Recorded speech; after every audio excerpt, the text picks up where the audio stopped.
Good evening all and welcome to day 3 of Cryptid Week. Tonight I have Skinwalker stories, so get comfortable and let the darkness take control.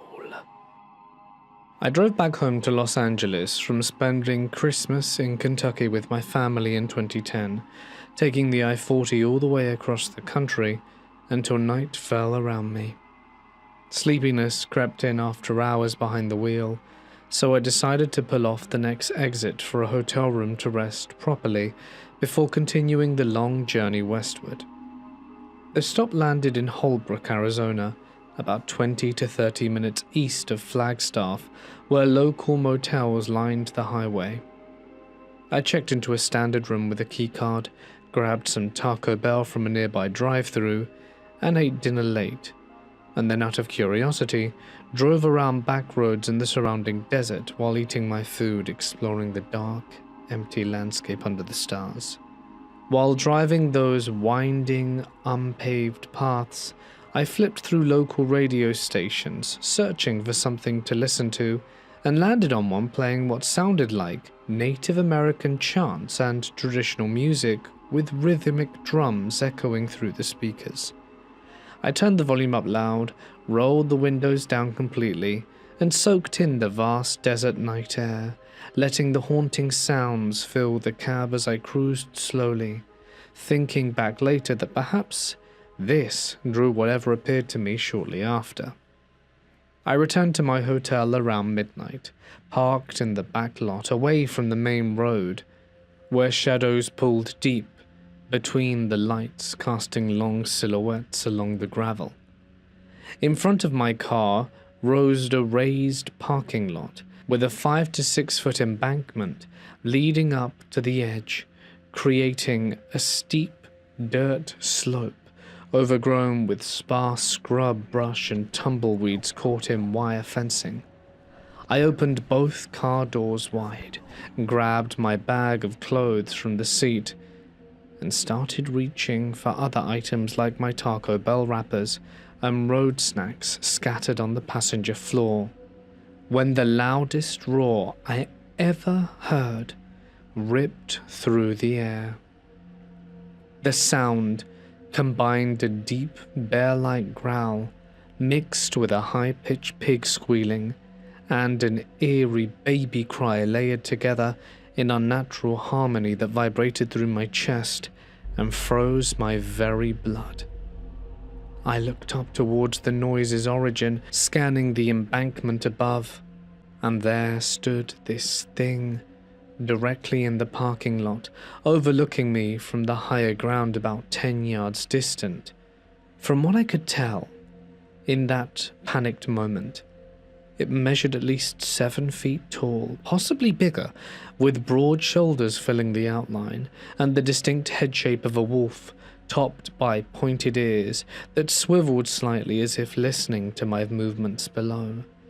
Long arms stretched past its knees, dangling loose with oversized hands clenched at the ends, swaying gently as it shifted weight from one foot to the other on the pavement above. Its body was covered in coarse, dark fur and matted in places.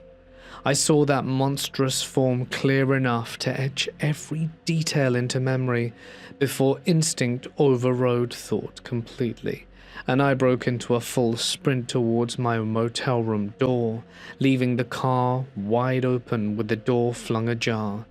My feet pounded pavement, heart slamming in my ribs as I fumbled the keycard from my pocket, hands slick with sudden sweat. I finally shoved the keycard home and heard the lock click green and burst inside, slamming the door shut, throwing the deadbolt and chain before dragging every piece of furniture I could move against it in a barricade.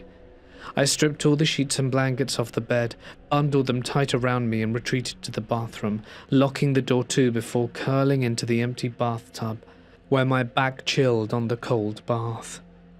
I spent most of the night wide awake, researching on my phone, scouring forums and sites about paranormal encounters in Arizona deserts, which led me to Skinwalker lore tied to Navajo traditions, where shape-shifting entities mimicked voices or animals to lure victims, often triggered by loud music or chants near reservation boundaries.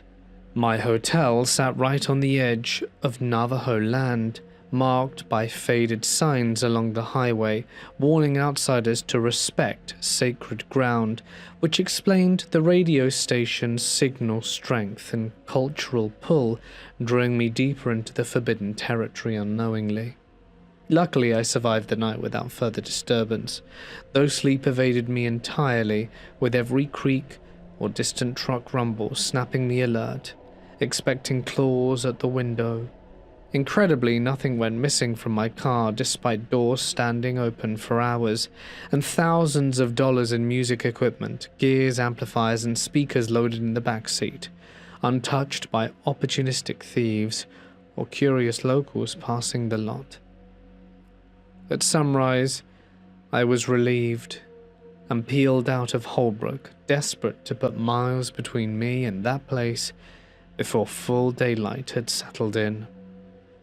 I stopped at a gas station/liquor store just before reaching the interstate, since they opened at 7 a.m. sharp, and found a line already forming out front of locals waiting for first sales, likely stocking up on cheap booze for the day ahead. While queued up, a local man struck up a conversation, asking where I hailed from and what brought me so close to the res that morning, casually probing my out-of-state plates and tired appearance. For some reason beyond rational thought, I blurted out the full story of the roaring wolf-headed beast in the parking lot and recounted every detail from radio chants to the sprinting panic. He locked eyes with me for a moment, his expression changing from polite interest to knowing amusement, before laughing low and replying, "They don't usually mess with white people." And he delivered that grim finality. That offhand comment sealed my conversation about something real and unexplained prowling those back roads. Whether it be Skinwalker or something else, I guess I'll never know. But I did drive straight through to LA without another stop, and try not to dwell on what I saw. I'm not someone who believes every creepy story I hear. I'm pretty rational and grounded. I was a teacher at the time, living in a rural part of northern Arizona, about 40 minutes outside of Flagstaff, not too far from Navajo Nation land. I didn't know much about local folklore back then, and honestly I wish I still didn't. It was late December, bitterly cold, and I just left a para-teacher conference night at school around 8 p.m. It was already pitch black, and I remember feeling completely drained. The drive back took me along a stretch of isolated highway before turning onto a narrow country road that led towards my rental house. There were no streetlights visible, and all there was open desert on one side and dense pine woods on the other. As I turned onto that last road, I had to slam my brakes so hard the seatbelt locked across my chest, because something was standing in the middle of the road. At first, my brain tried to make it normal. Elk, perhaps. There are plenty out there. But as my headlights steadied, the shape became clearer. Whatever it was looked like a dog, but was far too big. Not big wolf big, not large shepherd big. It came up nearly to the hood of my SUV. Its head, I swear, would have been level with my shoulders if I'd been standing beside it. I'm 6 foot tall. It stood broadside in the road, halfway between the open field and the tree line. The fur looked dark, not glossy or healthy, more like matted shadow. It wasn't moving or pacing, just standing there. Its head was turned towards me, but its body remained perfectly still. My full beams were directly on it, yet it didn't flinch or squint. And that's when I saw its mouth. Its lips were peeled back, not in a bark or mid-snarl, but drawn to expose its teeth. That's what hit me hardest, when I looked at its eyes. They weren't reflecting light the way an animal's usually do, no green or yellow shine, but they looked focused and intelligent, directly on me, and not the car. Then its jaw shifted. It looked like it was adjusting itself. There was a subtle jerking motion, and I remember this overwhelming wave of dread wash over me. Every instinct in my body was screaming that I was looking at something, pretending. It was too much. I threw the car into reverse and backed up fast enough that I nearly fishtailed. I didn't look away from it while I did. It didn't chase or move, but simply stood there, tracking me with its head as I retreated into the distance. Once I got back to the main road, I drove straight into town instead of home. I ended up sitting at a 24-hour diner for almost an hour, trying to convince myself I'd just seen an unusually large wolf under weird lighting. I even Googled giant wolves Arizona, dire wolf sightings, anything that could explain what I had seen. And I wish I hadn't, because I stumbled upon references to skinwalkers. The descriptions: animals that look wrong, unnaturally large, eyes that scream human intelligence, standing motionless in roads, mimicking shapes. There was also the part about them lingering near wooded areas and open desert. Eventually, I forced myself to drive home. The road was empty, and there was no sign of it. I wanted to feel relief but didn't. Instead, I felt watched. I parked as close to the door as I could, keys already in hand. Bear in mind I'm a grown man in my 30s, and I sprinted to my front door like a terrified kid. And once I was inside, I locked everything and turned off every light except one. And for hours I kept checking the windows. At one point, and this could have been just my imagination, I thought I saw something standing near the edge of the tree line across the field that was simply too tall and still, but then when I blinked it was gone. Whatever it was, I never saw it after that night, but I stopped driving that late road at night if I could help it. During my time at school, a few precarious circumstances landed me with no car. Because of this, I was forced to move to an apartment that would have put me within striking distance of my campus. Being that it was about a 2-mile journey, with my city's relatively small downtown falling in between my complex and school, I found it most rational to purchase an electric scooter as my primary form of transportation. My city ran alongside a river, and my apartment happened to border it. This gave me a nice view, but more importantly, it gave me direct access to the greenway that allowed me to circumvent all traffic on my scooter. It was a straight shot from one end of the city, my campus, to the other where I lived. The greenway did have one flaw that regularly proved to be detrimental. There was almost no light for about a quarter of a mile in the section behind my apartment, and where I got on.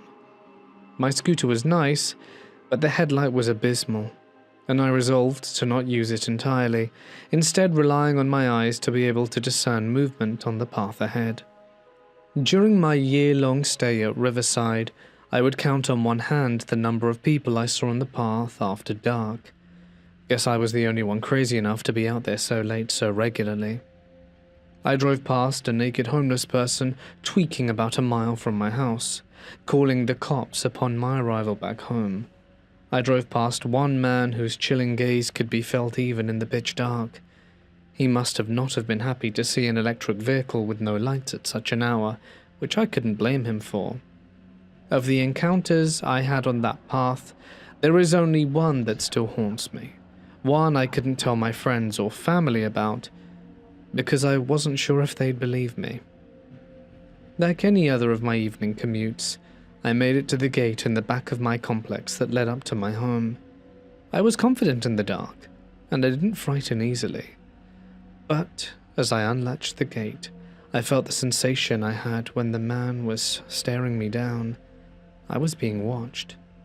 Looking down the path to the section that lay ahead about 20 yards or so, under a flickering orange street lamp that signified the end of the greenway, was a German Shepherd staring at me. It was as if it had been taxidermied. I couldn't see it breathing or blinking, just staring. Its eyes were almost human. Despite the distance, I could easily discern its iris, small and beady. I felt frozen, and a morbid sense of dread overwhelmed me. I didn't dare get any closer, nor did it. We were locked within a mutual trance, and the entire time it was completely still. I wasn't sure how long it had been standing there, but I didn't take my eyes off it. I felt like that's what it wanted. I knew my gaze was the only thing holding it in place. The river flowing and the sound of cars passing by on a nearby highway felt deafening.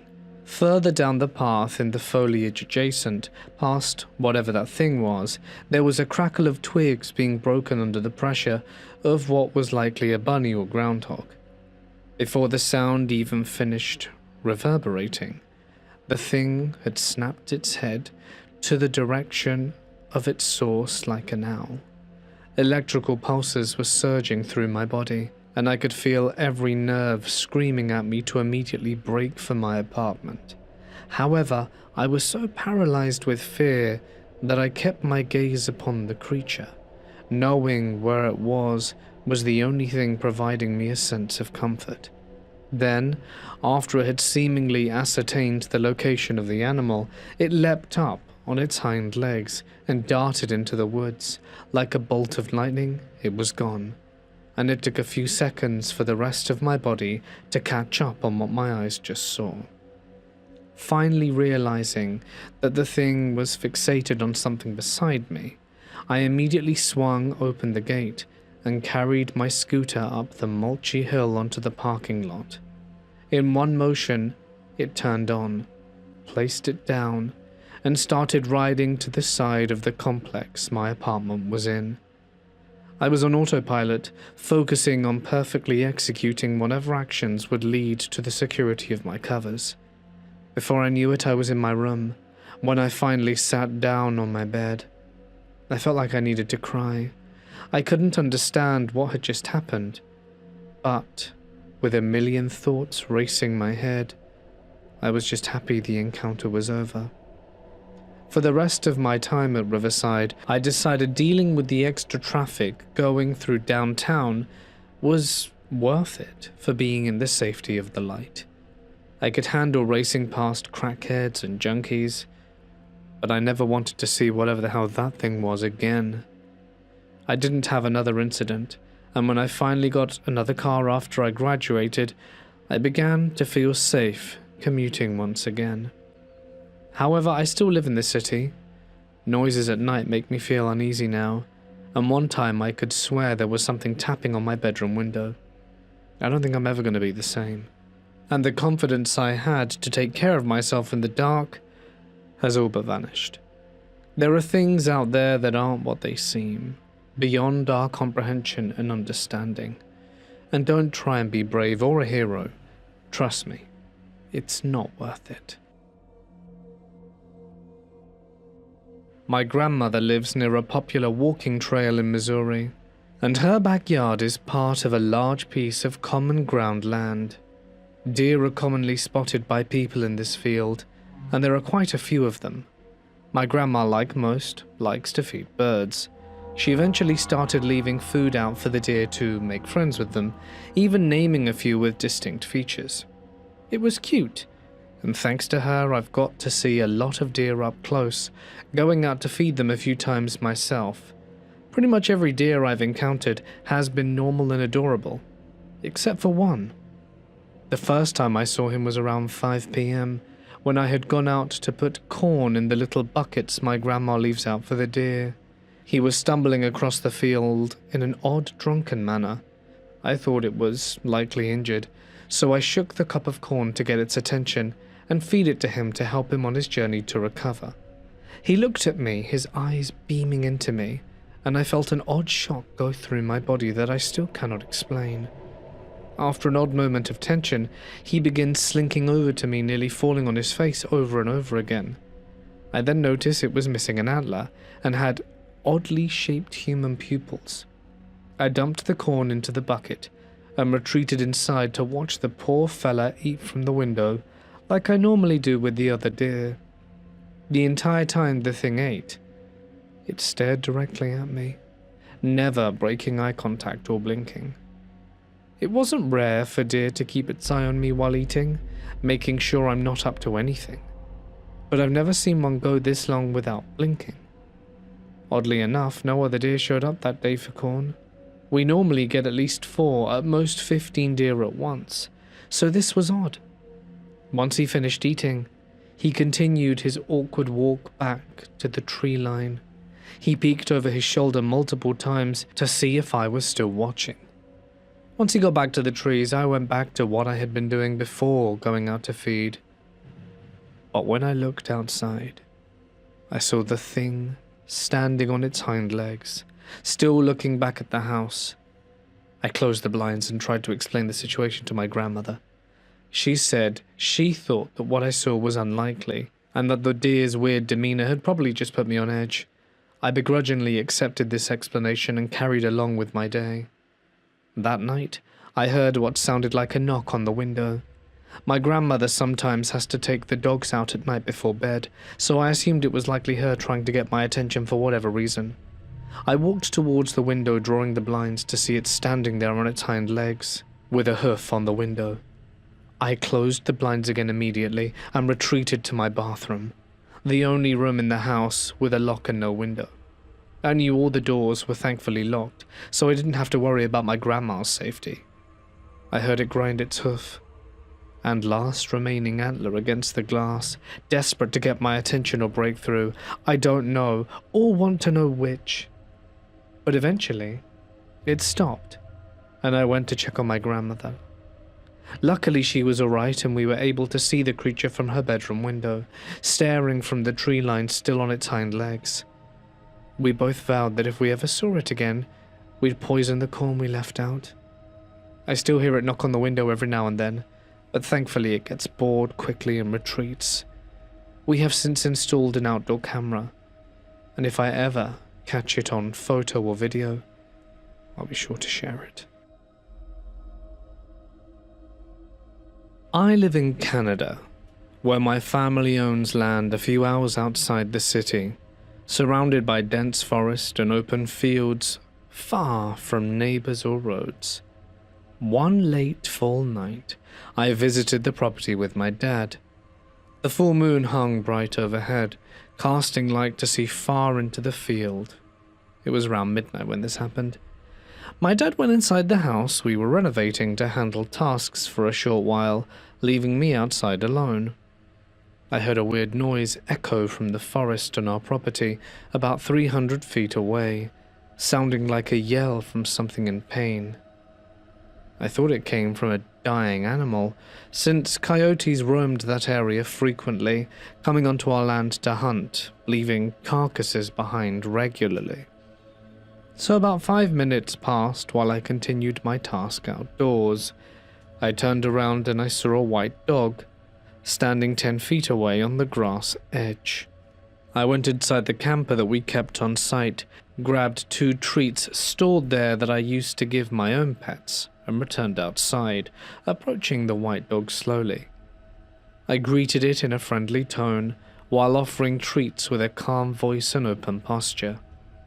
It stared back without reaction, body language blank, without emotion, curiosity, or even aggression, which is typical in stray animals.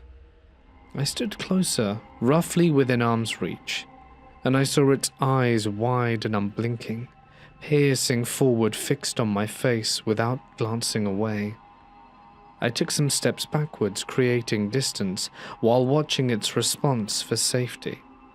That's when the dog swung its head towards the forest, where the yelling noise had originated from, then back to face me, repeating the motion 4 times in succession. Each turn appeared precise, but without purpose or distraction in the moment. It held the stare for 5 seconds, locking eyes before bolting towards the woods, matching the yell source and disappearing into the underbrush. That's when I grabbed my dad's shotgun from the camper storage and sat at the window facing that forest edge, scanning the trees, bushes, and shadows for any movement. That's when I saw something move in the woods, though darkness beyond the moonlight clearing prevented identification of its shape, size, or intent. The darkness left only a silhouetted suggestion against the tree line. I wondered if it was a random farm dog from a distant property, since the yell, blank stare, head swing, and bolt occurred together in sequence. That's when my local friends confirmed parallel experiences, after I shared my account later that week. They described odd dogs, humanoid figures, forest yells, and unnatural retreats, tying into native lore they knew so well. I researched native lore afterwards, which confirmed white dog forms served as scouts or disguises for larger entities. That lore ruled out Adlet legends due to the figure's canine appearance, without reverse feet or hybrid traits mentioned in the tales. And the moonlight, as I said, gave me a clear view of the dog during the encounter. My dad confirmed no stray dogs got reported from nearby farms that season. And after everything I researched, I wonder if the creature I encountered could have been a skinwalker. I was on vacation in a small town with a population of 700 in North Dakota, about 30 minutes from the Canadian border, alongside my mom and my boyfriend during our annual summer visit there. We went to this place every summer without fail, and this marked the first time I had an experience. We were hosted by my brother and his wife in their house, where they kept 7 chickens. And they were all accounted for, placed in their coop around sunset each evening as part of their regular routine. Midnight rolls around when my boyfriend and I sat on the deck in the backyard of my brother's house. We had already been talking about skinwalkers previously, which was a stupid idea to bring them up in the first place. That was when, after the conversation, we switched topics over about 30 minutes into lighter subjects away from the supernatural. Next, in the middle of my boyfriend's sentence, I heard the sound of a chicken. It was a bark. I knew what a chicken sounded like from the time I'd spent around my brother's coop, since chickens have a bit more of a gurgly and rough call, which this noise lacked entirely. So this was something that was trying to sound like a chicken, far too smooth and definitely not coming from a chicken's vocal cords. That was when it lasted for about 4 to 5 seconds before stopping abruptly in the still night air. Then I instantly shushed my boyfriend with a gesture, and it stopped about 2 seconds after, and he fell silent, right as our conversation paused. So I asked him if he heard that, and he said he had, having caught it clearly alongside me in the darkness. Next, about 5 seconds after, the sound faded, and we heard what seemed to be 1 or 2 footsteps on the grass around 12 feet away from us in total, and about 5 feet away from the deck. That was when those steps landed right in the exact spot where one of my family members had given his granddaughter a chicken to hold during a visit some time earlier. So I could not help but wonder if whatever entity made that noise had seen that moment previously and thought it could lure someone to it with the chicken's imitation.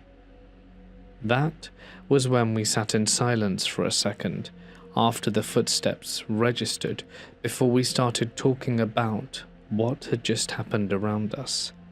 Next, minutes went by slowly, with both of us terrified to move from our seats on the deck. So eventually we gathered our stuff and went inside for the night, locking the door behind us before trying to settle down.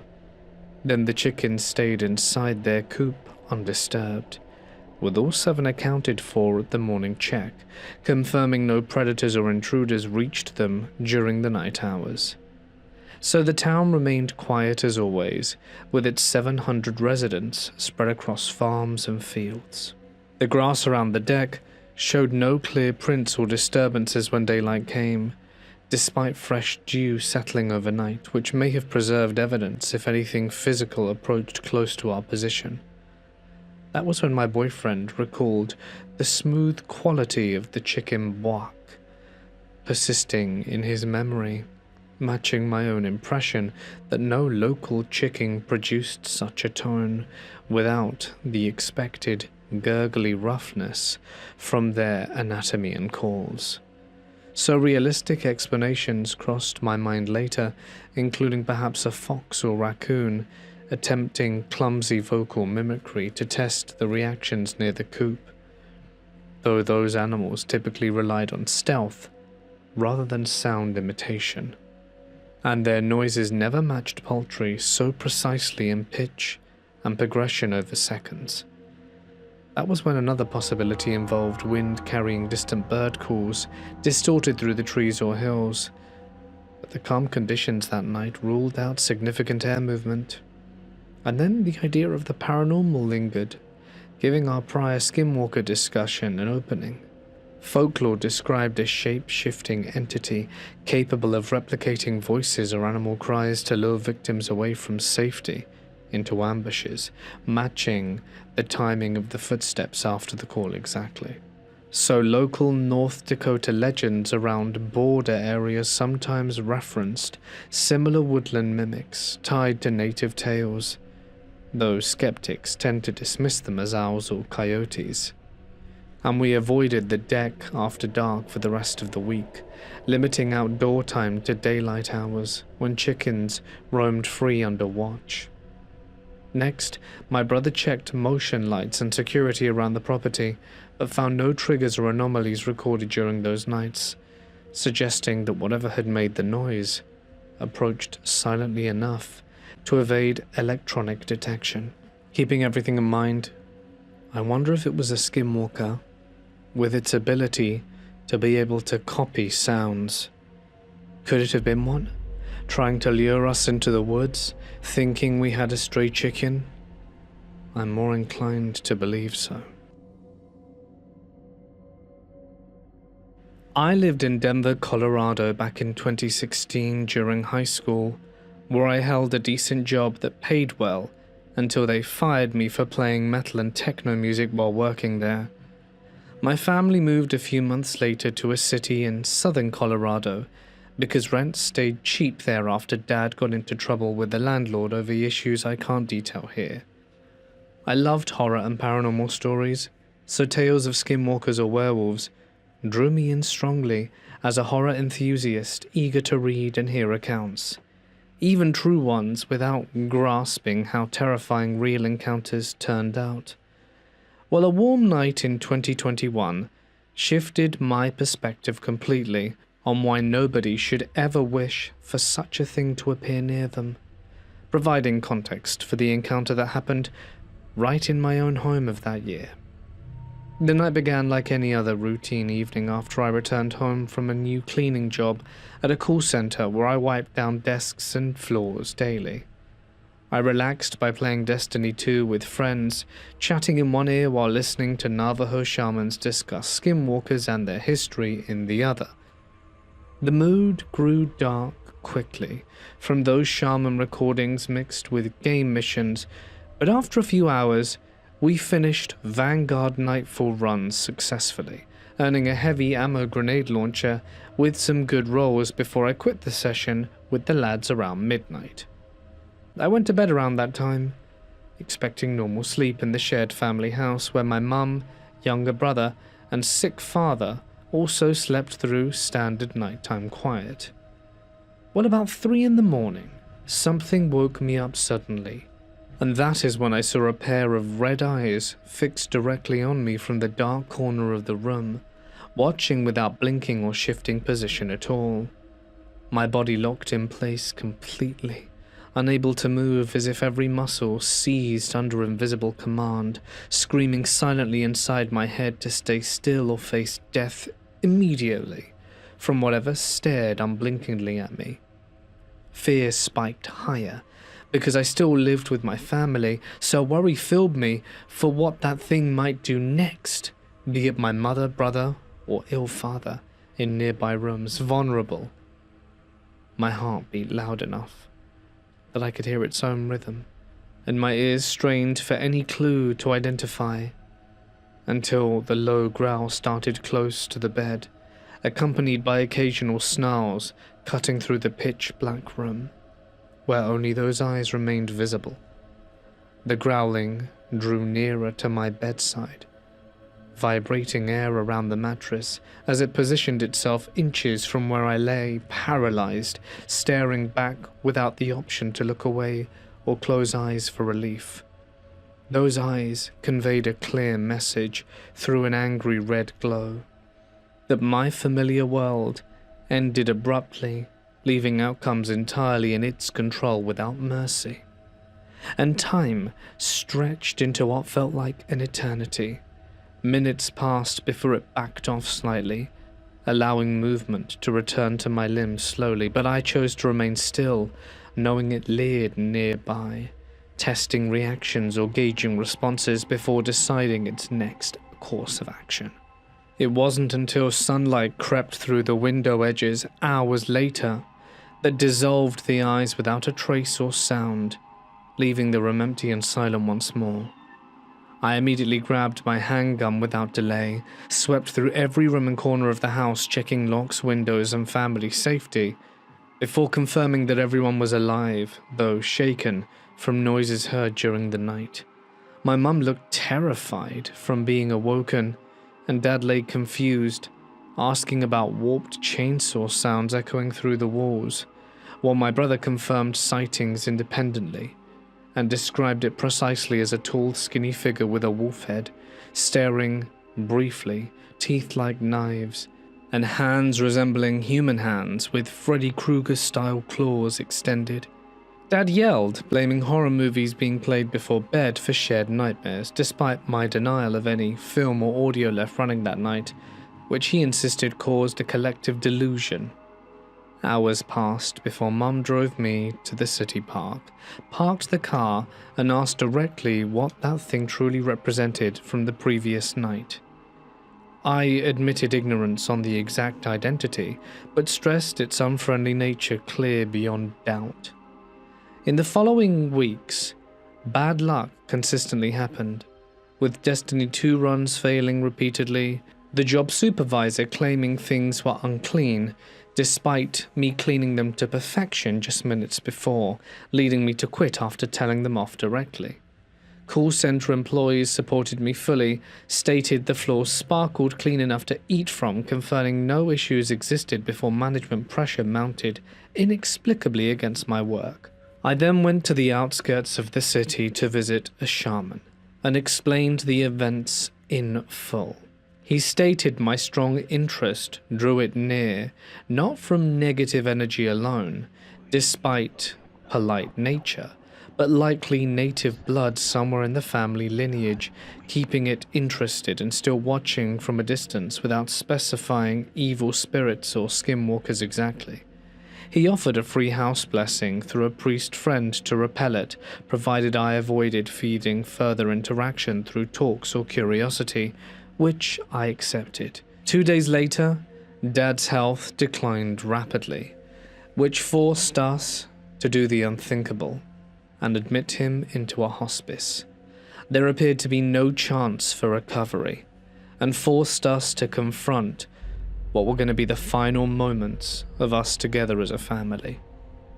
3 days after, Dad requested Mum and brother leave the room, keeping me alone for one last private talk, where he admitted seeing it at his window the night prior, apologizing deeply for past wrongs against my brother and my mum, acknowledging the rocky history filled with jerks, delusions, and traded punches and public cruelty.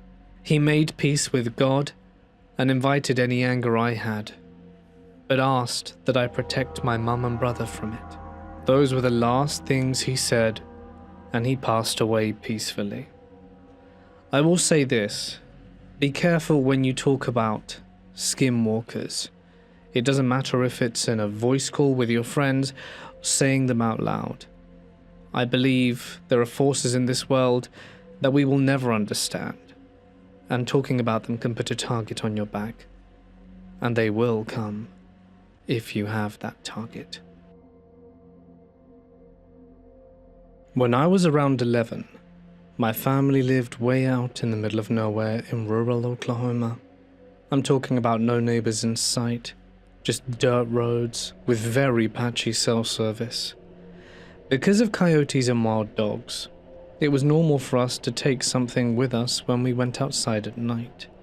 My dad always had a rifle nearby, and I'd usually grab a big knife or machete if I had to walk away from the house.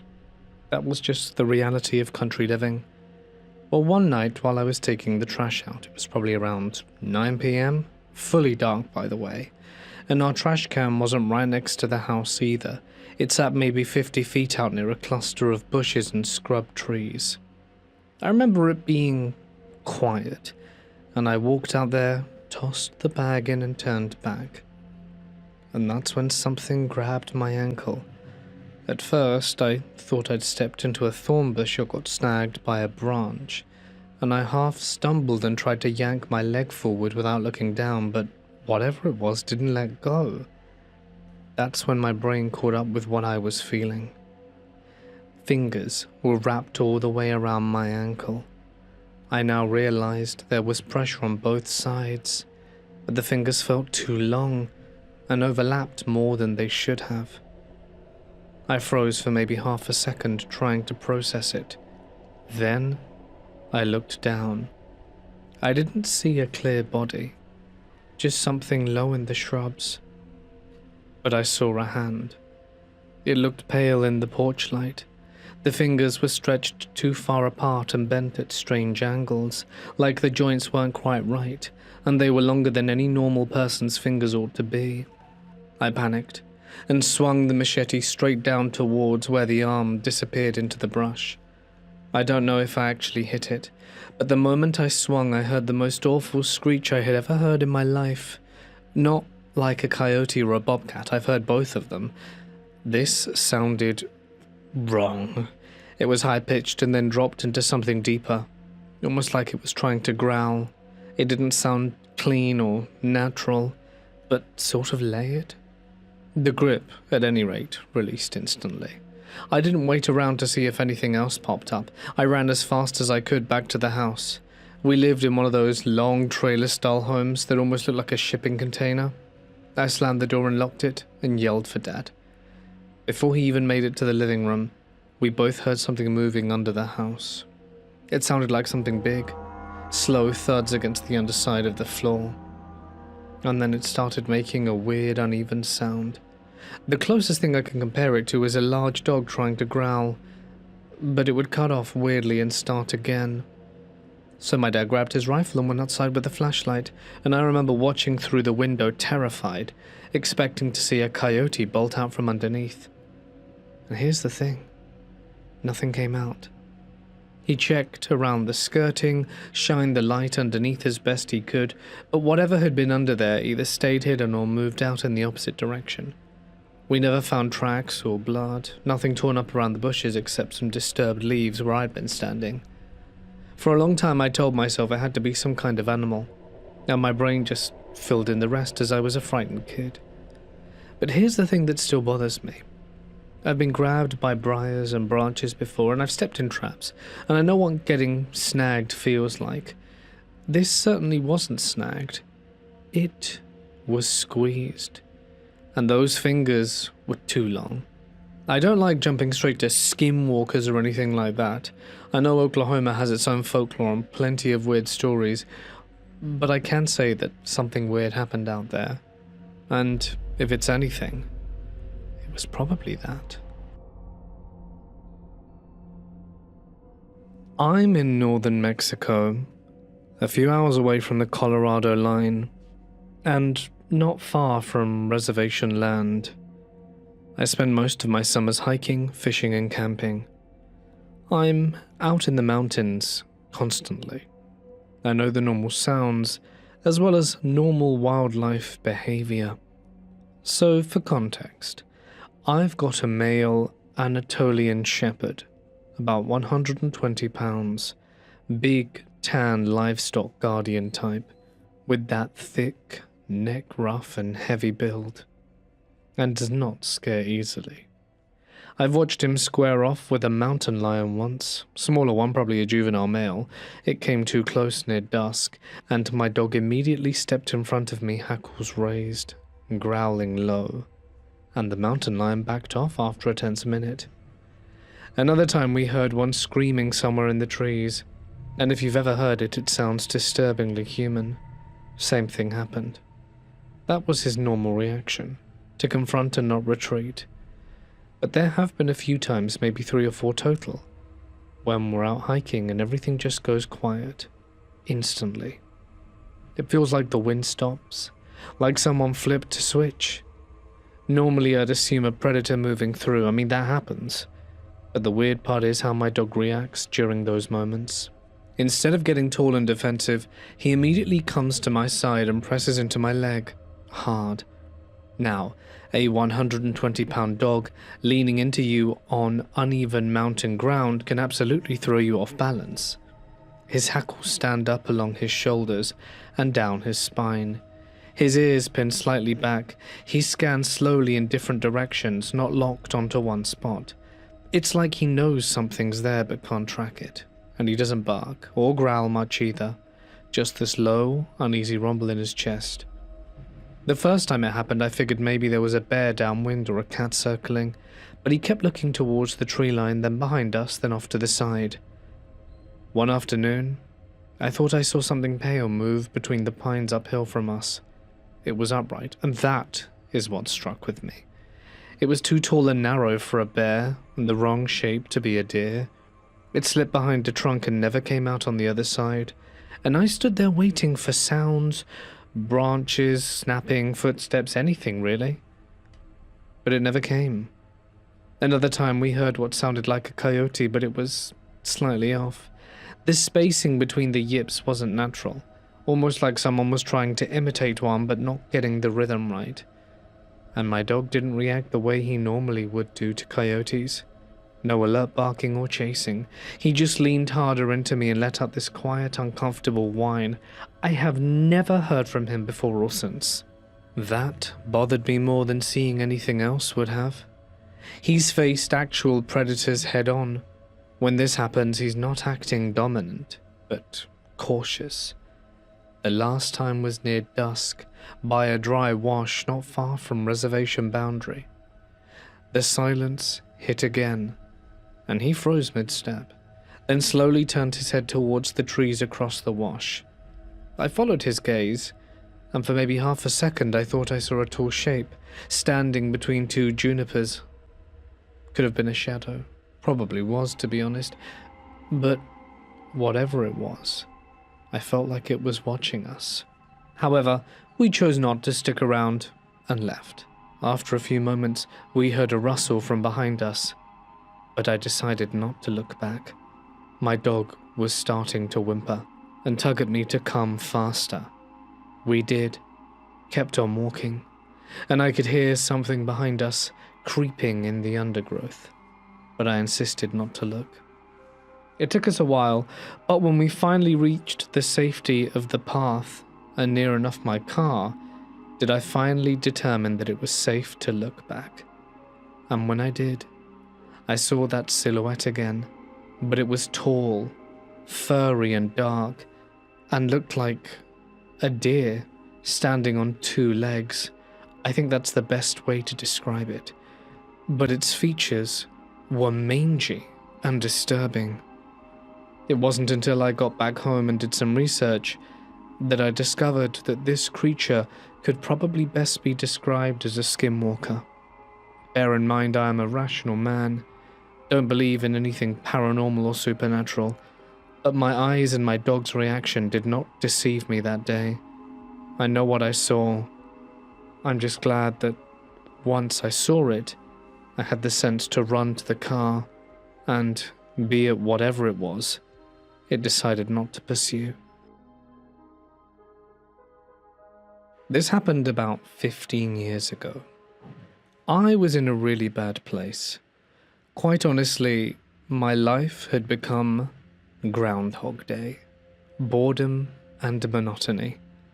I was married.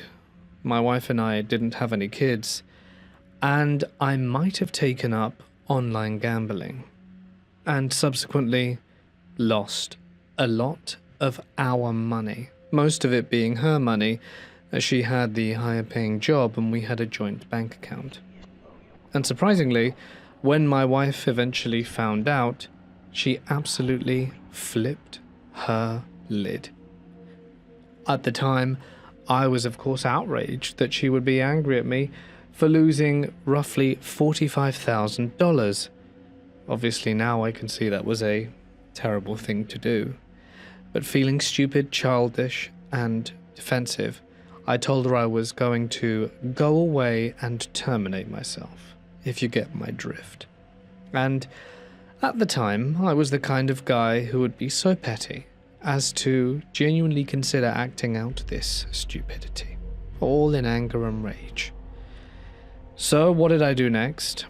I got her car, threw some stuff in, and just drove. There was still some money left in my account, and I stopped by, bought some food, and began decompressing in the car. That's when I had a long reflection about my life, looking at what I was doing, why I had done it, where I was unhappy, and after thinking about it for a good 2 hours in that solitary car park, I thought, what's the point of all of this? And deep down decided that I didn't want to exist anymore. I would be quite content to admit defeat, to reach game over, and conspired that the last thing I wanted to do was explore these woods near where I lived as a child. I loved those woods, and it had always been my childhood ambition to see the very depths of it. And in a way I thought it befitting to end my life in the place I had wanted to discover the most. I didn't know what I would need, so in the morning, after sleeping in the car, I bought some water bottles, a backpack, some dry food, a whole bunch of junk food, seeing as it will be my last few days, threw it in the backpack, and thought, this is it. I left the car unlocked, deciding that if my wife ever found it, she could at least have it back. I wouldn't be that petty and take the keys with me. And I left the car unlocked and threw the keys under the driver's side seat. Then I looked into the expanse of forest. There was no one else at the trail today, and this excited me.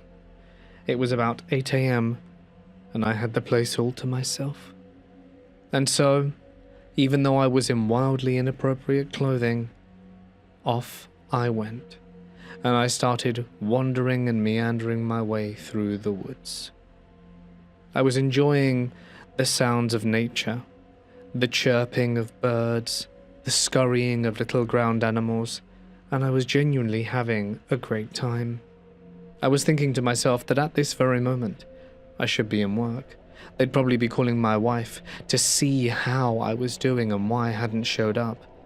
And I was taking a sick pleasure in knowing that they'd never see me again. And at that point I realized something. I had brought no equipment to assist me in yeeting out of reality, which was obviously a critical error of judgment. But thought, if I just walk for long enough, I'm sure I'll run out of water, and in the end, will just perish anyway. And that's what I did. For 2 nights I slept under the stars, walking further and further, at one point deciding that I didn't want to follow the trail anymore, and meandered off into pure, untouched wilderness. I had absolutely no idea where I was. I was thinking all of these thoughts, wallowing in self-pity and self-hate. So it was at this point on the 3rd day that I had sat down on a mossy rock. Part of me was regretting my stupidity at doing this. I was low on food and water, and realized that I was going to be very uncomfortable leaving this reality, having no food or water, and dreaded the next 3 days. I looked in my bag and pulled out a Snicker bar. It looked delicious, and I started eating it slowly. I sat there on the rock, comfortably admiring the view, and thought, you know, if this is the last thing I ever eat, I'd be happy.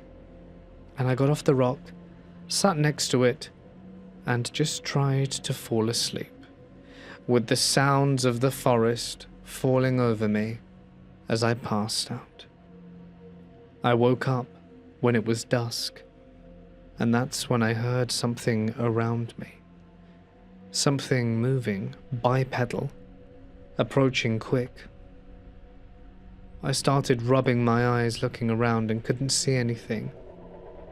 I started standing up, and that is when I looked to my right. It was there that I saw a deer. At least, at first it looked like a deer. But it was standing on two legs. It had been running on two legs. Its antlers were tall, and it was very large, probably one of the largest deers I'd ever seen. But there was something about it. Its eyes. Most deers don't run towards you, and they're probably afraid of you most of the time, running away. But this one was approaching me, and it was starting to frighten me. I really didn't want this deer anywhere near me, and I stood there, keeping my ground. I might want to go, but I didn't want to go impaled by deer. And I tried staring the deer down, but there was something about the eyes, the way it looked. It was almost like it was sizing me up, assessing me for who knows what. In a moment of stupidity, I reached for my bag, flung my hand in, and tossed some potato chips towards the deer that didn't even flinch. I was convinced it would startle it, at least make it move. But its eyes never left mine. I kept looking at this creature, wondering if this was going to be my last moment on this earth. Was I going to die by deer? Again, I need to reiterate just how frightening it was to see this deer standing perfectly upright, and with every passing moment it just didn't get down on all fours. That's when it moved one step closer, and in the light of dusk as it approached, I could see more details. Its fur was clumped and matted, and the way its front hooves looked were just odd and discombobulating. It looked like something that had been sort of pieced back together. And something inside me was screaming to run. It was in that moment that I dropped the bag and fled. I looked behind me a few times, and the deer just stood there, staring at me as I ran. I don't know how long I ran for, but when I finally was out of breath, I couldn't even tell you which direction I had come from or where I had left the deer in my bag. Now I had no food, no water, and was hopelessly lost in the middle of the wilderness. I fell asleep, tucked under a tree. I don't know why, but the feeling of losing the bag made me feel even more vulnerable before. Like, without it, I was in mortal danger, which I guess I had brought upon myself. I fell asleep, awoke up I can't tell you when, to the sound of something on 2 feet, 2 hooves, walking around near where I slept. There was a thin sliver of moonlight that pierced the canopy, and I could just about see a shadow on 2 hooves walking towards me. I know for a fact that it was either that deer or Satan himself coming to take me. And I ran. I don't even know where I got the energy from, but I ran through the night. I didn't stop for hours.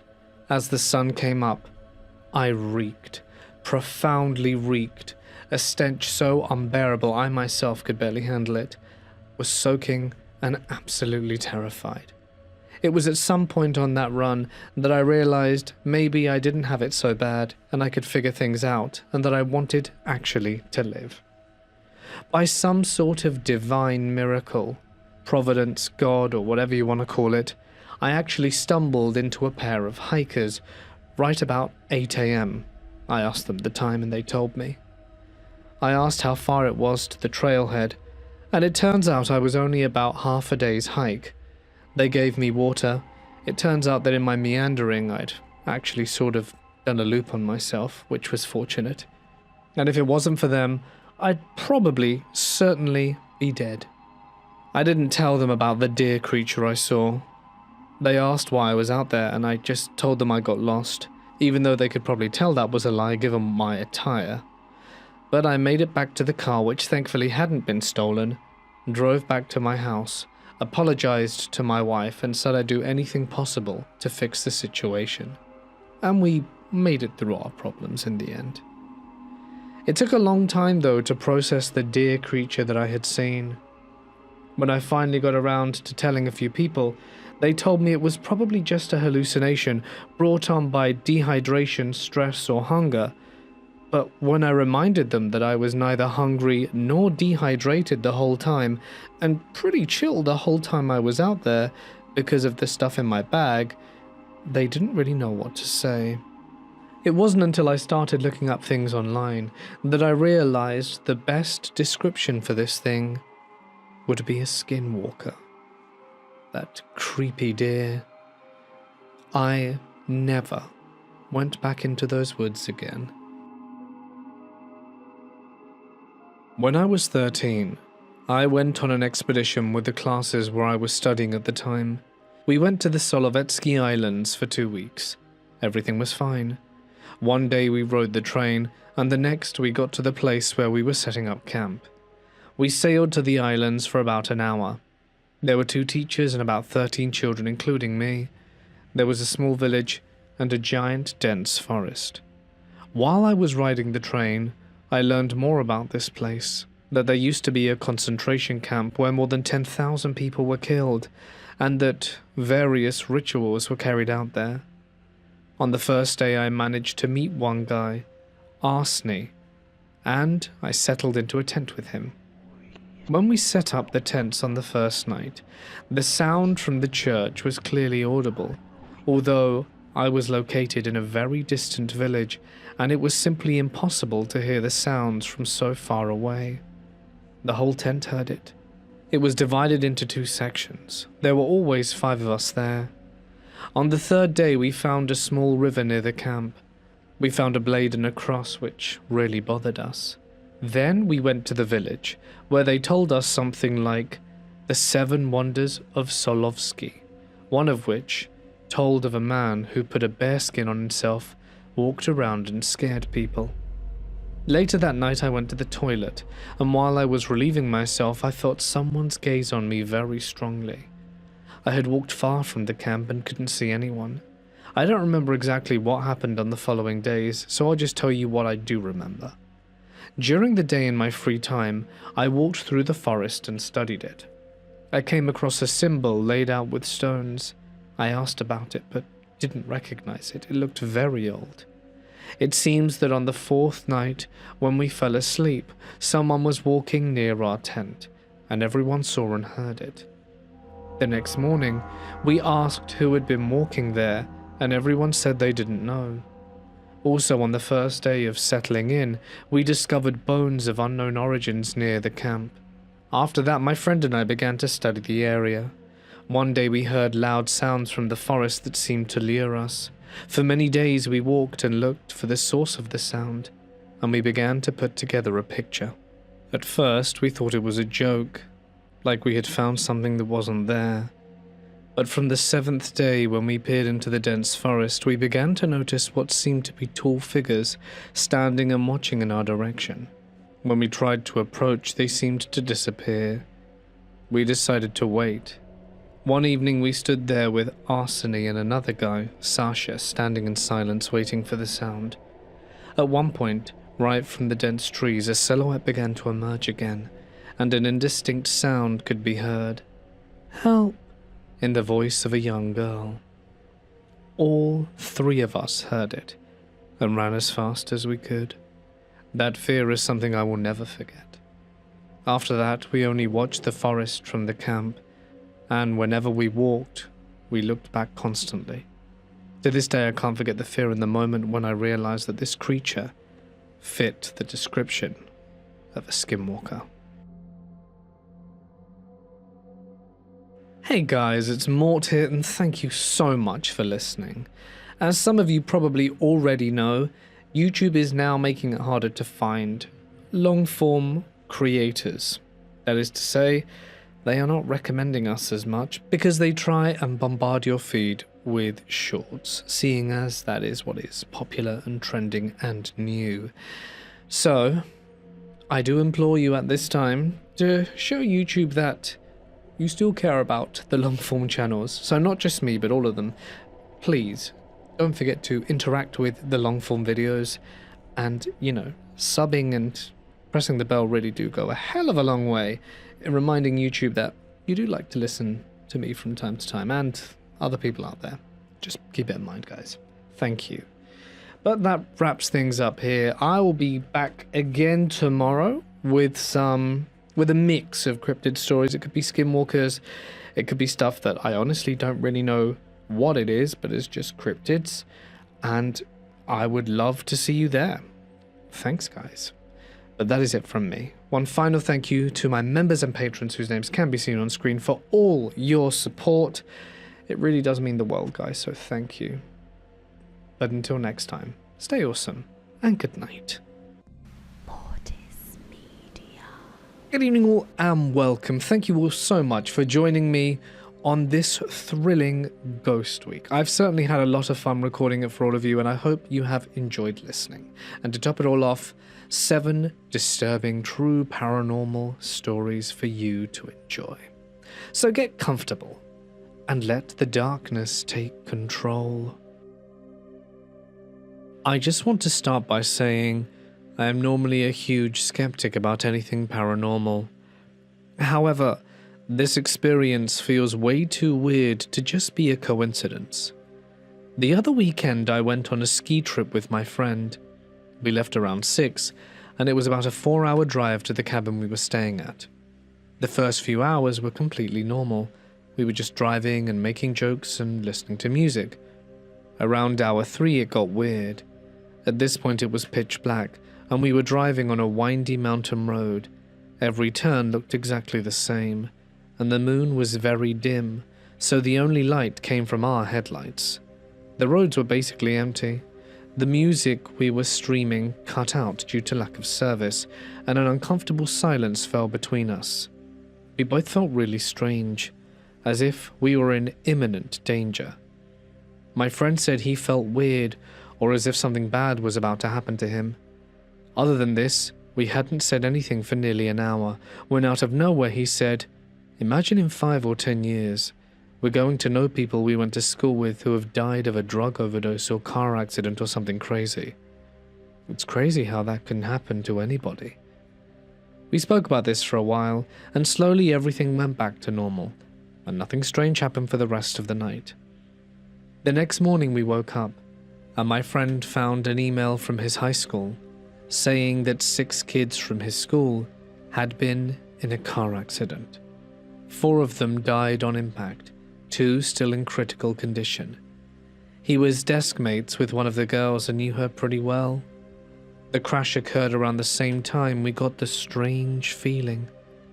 We never usually talk about death or anything morbid, so it seemed really strange that the night of such a horrific accident, we spoke about people we went to school with dying. The feeling we both got was unlike anything we had ever experienced. I am not a good enough writer to put it into words, but it almost felt like the ripple of their departure from this life could be felt as far away as we were. I'm 26 now, and for as long as I can remember, I've been plagued by things that defy explanation. Paranormal disturbances that started subtly when I was still living under my parents' roof in our old family home. One ordinary evening stands out vividly while I was brushing my teeth in the upstairs bathroom. The mirror fogged slightly from the running water, and the room otherwise was silent, with all the windows firmly shut against the evening chill, and no one else in the house anywhere near me, when suddenly the toothpaste tube, sitting innocently on the counter several feet away, nowhere within my reach or even within the path of a draft, began rocking back and forth on its own, in a slow motion that lasted only a few unsettling seconds, but left me frozen in place, staring at it in disbelief as it finally stilled without any visible cause or force to account for its movement. Not long after that, another incident jolted me awake in the dead of night from the rocking chair positioned right next to my bed, which had always been completely stationary before, but now swayed rhythmically on its own for several long seconds, as if an invisible weight was shifting in it. The wood groaned softly under pressure that I couldn't see, until I gathered my voice and asked kindly yet firmly for it to stop, at which point the motion ceased abruptly, like it had been listening and complying with my plea. Even more unnerving were the nights when I'd lie there trying to sleep, only to hear the unmistakable metal clink and shuffling of money tins I kept stashed directly under my bed, right near my pillow. Items that were heavy and secure, with nothing else metal in that spot to mimic the sound. Yet they'd rattle around as if being prodded or slid across the floorboards by hands I couldn't see, sending vibrations up through the mattress that made rest impossible, until the noises finally faded into silence. About a year ago, after I'd already moved out to live with my partner in our shared apartment, the disturbances evolved into something far more evasive and personal, beginning with voices that cut through the air, as if someone were right beside me. One evening, my partner had warned me the day before that he'd be late coming home from a long job site shift, so I expected the apartment to be empty when I walked through the door after my own workday. Keys jingling in the lock, and the familiar scent of our space greeting me. But as soon as I stepped inside to close the door behind me, I heard him, or what sounded exactly like him, say, "Hey," bright and casual from the back bedroom down the hall, the voice ringing out clear as a bell. Now I was surprised, because he wasn't expected back for hours, so I called out a response and hurried towards the room to greet him, only to realize in the next heartbeat that there was no reply, no following footsteps, and when I reached the doorway, the back bedroom lay in pitch darkness with no lights on, or a TV flickering, or any sign of movement whatsoever. Confirming he truly wasn't home yet, and leaving me an immediate wave of unease that prickled my skin and quickened my pulse as I grabbed the dog's leash and bolted outside for a walk to shake off the chill that had nothing to do with temperature. Our dog, who's always been the most friendly and gentle creature imaginable, never barking indoors no matter the circumstance and only growling at real threats outside, started acting strangely too whenever I was home alone. He'd positioned himself in the living room door, letting out low, insistent growls or sharp barks directed at the empty space beyond. Behaviors I initially dismissed as him being extra protective of me in my solitude, but now suspect stem from his sensing the same unnatural presence that had been dogging my steps. The voices and sensations escalated from there into experiences that left no room for doubt or rationalization, such as the night when I was wide awake and just settling into bed about to close my eyes for sleep, my mind clear and body relaxed after a long day, only to hear an unfamiliar voice snarl aggressively right in my ear. "I hate it when you do that," with such venomous clarity and proximity that it felt like the speaker was hovering inches from my face, followed immediately by a crushing weight pressing across my chest, like massive hands or knees were pinning me to the mattress, rendering me barely able to move or draw breath, let alone scream for help despite my frantic internal struggles and racing thoughts that this couldn't be happening in our safe home. I lay there trapped for what felt like an eternity, but was probably nothing more than a minute or two until the pressure lifted as suddenly as it came, leaving me gasping and sweating, certain it wasn't sleep paralysis because I hadn't drifted off yet and had full awareness before and after. Just a few weeks ago, another jolt came while I was trying to wind down for the night in bed, feeling the first hints of drowsiness when an invisible touch began tickling lightly under my chin in a playful yet deeply sinister way that made my skin crawl with violation, causing me to leap out of bed, petrified and wide-eyed, scanning the empty room for any sign of intrusion while my heart hammered so hard it hurt. While on a call with my mum one afternoon, recounting these voices and odd happenings in detail to gauge her thoughts, she interrupted to mention that their Ring doorbell had chimed unexpectedly at the parents' house. When my dad reviewed the footage a moment later, he was shocked to see absolutely no one at the door, and no motion detected anywhere near the entrance all day, despite the camera's reliability, adding another layer of confirmation that whatever this is extends beyond my apartment. Now the activity has spread insidiously to my family, back at the parents' house where my brothers still live alongside my mum and dad, escalating sharply over the last few weeks into shared experiences that have everyone on edge and questioning their own senses in a home that used to feel safe. One brother distinctly heard our other little brother shouting angrily from down the hall, "You better not be doing what I think you're doing," with the exact same tone and phrasing he uses when annoyed, only for the younger one to confirm he'd been sound asleep the whole time and said nothing of the sort. My mum has heard our youngest call out for her in a pleading voice late at night from what sounded like right behind her in the kitchen, but she knew instinctively it wasn't him since he was tucked in bed asleep upstairs, so she refused to turn around or even acknowledge the sound, steeling herself against the fear that gripped her and now compelling her to avoid entering the living room alone after dark no matter what. Dad, always the ultimate skeptic who dismisses anything supernatural with a laugh, has now heard an unknown voice address him directly in the house.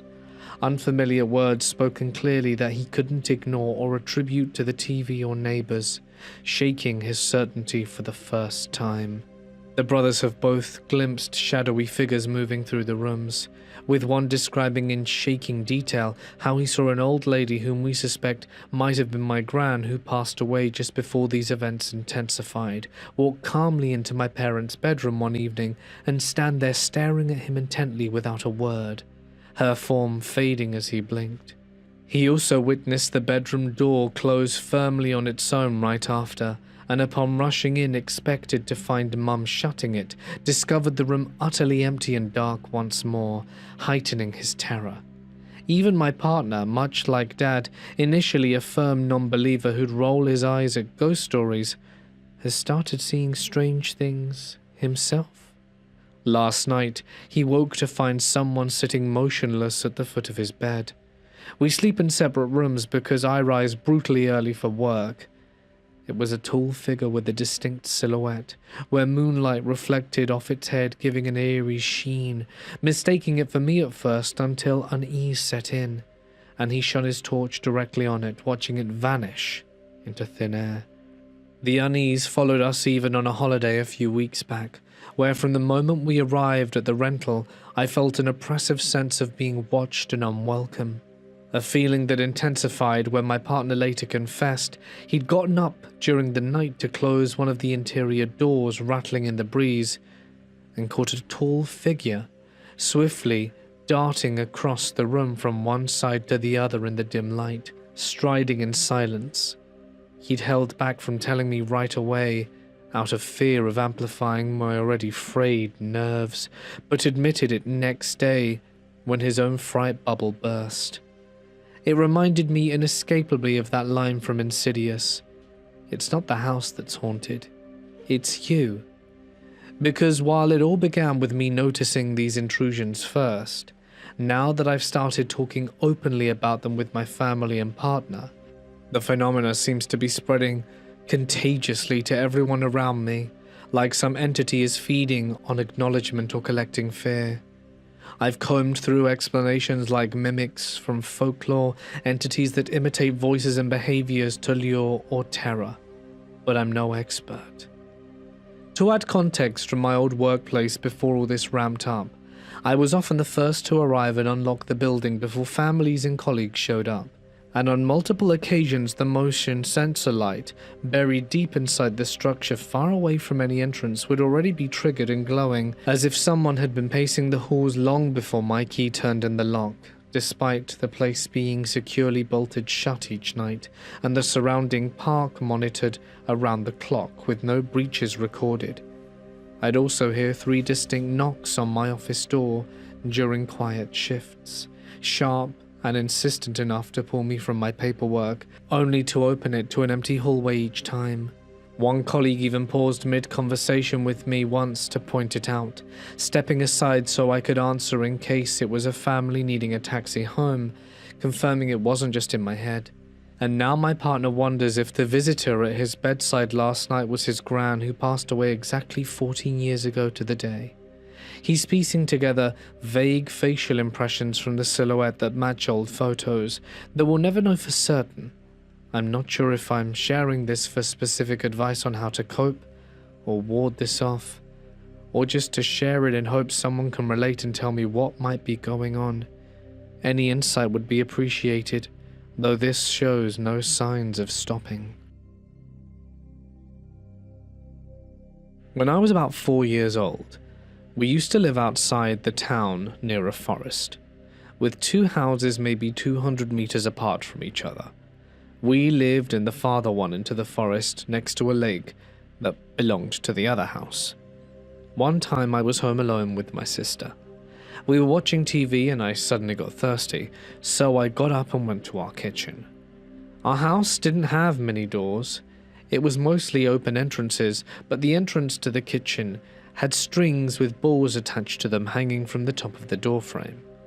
The hallway was kind of long, and as I entered the kitchen, I saw that the syrup bottle I would mix with water was too far away on the counter, and I couldn't reach it.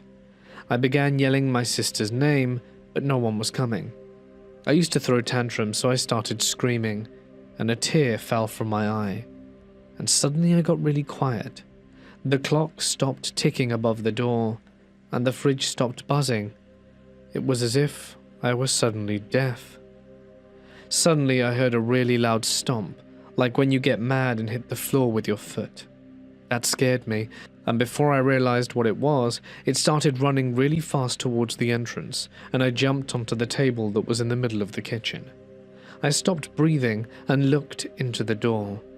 2 seconds later, a mutilated corpse of a person was pushed into the doorframe, and it was lying on the floor staring at me with its eyes pushed from its sockets. It kind of looked like snail eyes. I couldn't even scream, because I was so scared of what was going to happen next, and the creature suddenly got dragged back behind the corner of the door.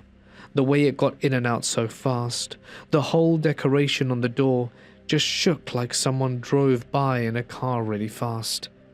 After that, the clock and the fridge started working again, and my sister walked into the door and laughed at me about why I was so pale and crying. I got down and never told her about it because I was so afraid. I told my friend in kindergarten about it the next week, but she made up her own story, so I didn't think much of it. After that, nothing really happened for about 2 years, but that's when we moved to the other house that my friend used to live in, and I moved into the town.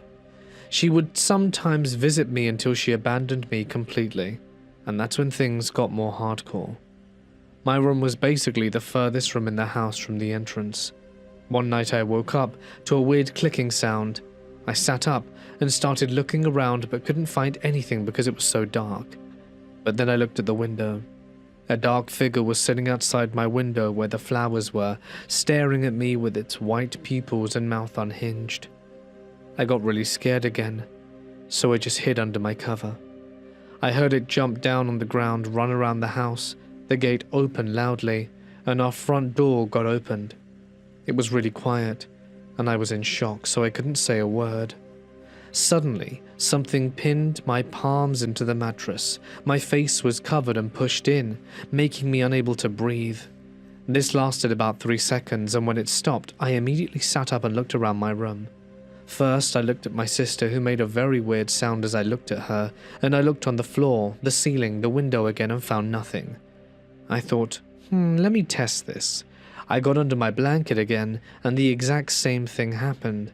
Something pinned my limbs except my legs onto the mattress, making me unable to breathe, and it lasted about 10 seconds.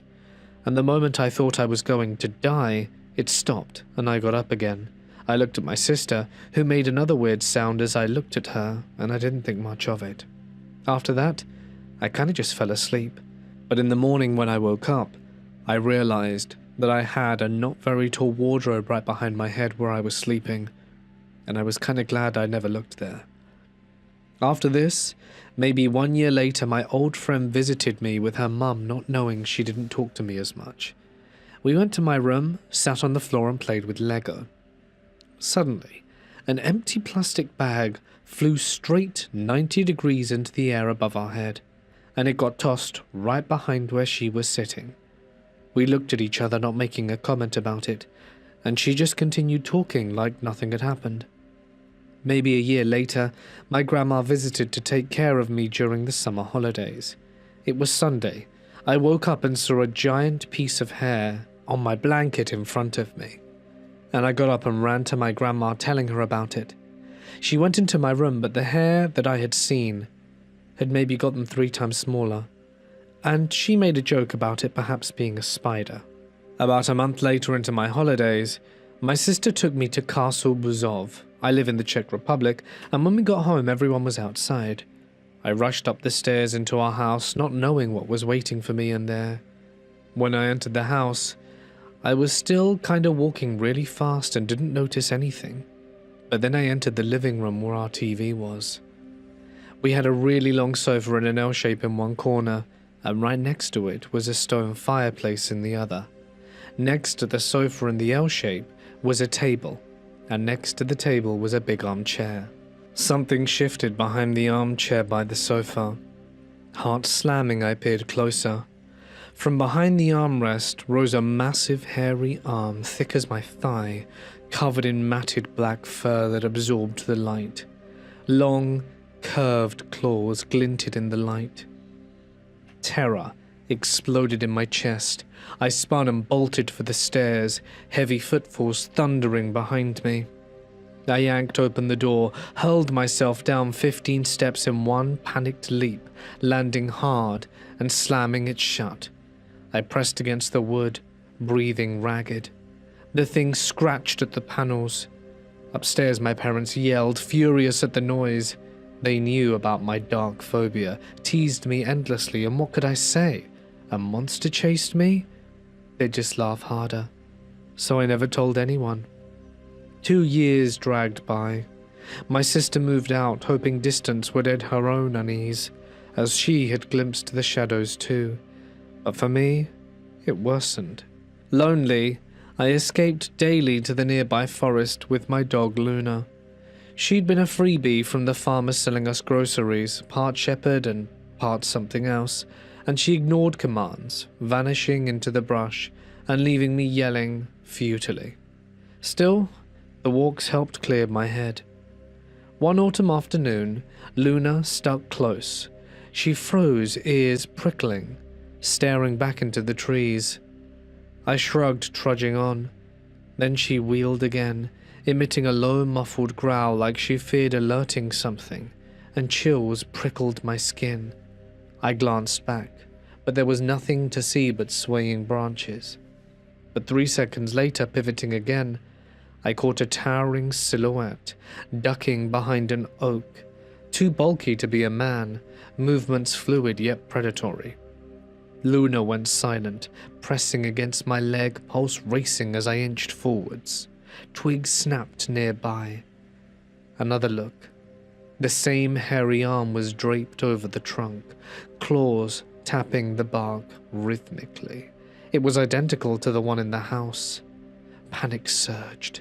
Nearby, a lumberjack felled trees for firewood, and I screamed for help.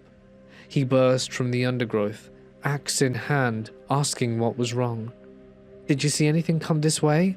I gasped, eyes locked on the tree. He'd approached from that direction. "No, just deer tracks, you okay?" I nodded mutely, not daring details, and we hurried home. I avoided the forest for a year, paranoia rooting deep. I'd whip around every few steps, convinced whatever it was still out there. Mum brought soothing story DVDs, calm voices to try and drone out the fear. Seeking safety, I switched rooms to one by the kitchen, which was closer to the family noise and felt less isolated, but it had a glass door to the hall, reflections warping the shadows. I only emerged if light shone, avoiding the dark walk to the switch. One evening, after singing karaoke to shake off nerves, I needed the toilet, so I peeked out the hallway, door ajar, and walked the 3 steps. It took 2 seconds to register. At the corner of the head, something slunk from hiding, inching into view. It was that arm again, extending slowly, claws scraping the wall. Stunned, I pivoted, sprinting back, slamming my door. My parents stirred. Then the handle rattled violently. It gripped, twisting hard. I seized it, muscles straining, yelling incoherently, and then the lights flicked on, and the rattling ceased. My mum burst in and scolded me, telling me I was hallucinating. We moved to a small town shortly after the hallway incident, right as I was starting 6th grade, hoping the change of scenery in the completely different house would offer the fresh start we all desperately needed after years of mounting unease in the old place. My new room was a cluttered space with my desk pushed right up against one wall where I could hunch over homework or play computer games, and a large window directly in front of it let in the pale morning light, but it turned into a black mirror at night. A glass door to my left opened into my parents' bedroom, with another regular door just 2 steps inside to the left, providing a secondary exit that I sometimes fantasized about using in a panic, and yet another door to my right, leading straight into the living room, where the family TV noises drifted through during the evenings. During those long gaming sessions where I'd lose myself in pixelated worlds, trying to escape the growing knot of fear in my gut, I began catching troubling peripheral glimpses of what seemed like a dark humanoid form lurking from just behind the glass door, its outline fuzzy but unmistakable in the corner of my eye. Yet every time I whipped my head around for a full look, it would vanish seamlessly into the adjoining bathroom, as if it knew exactly where I was about to check and had planned its retreat perfectly.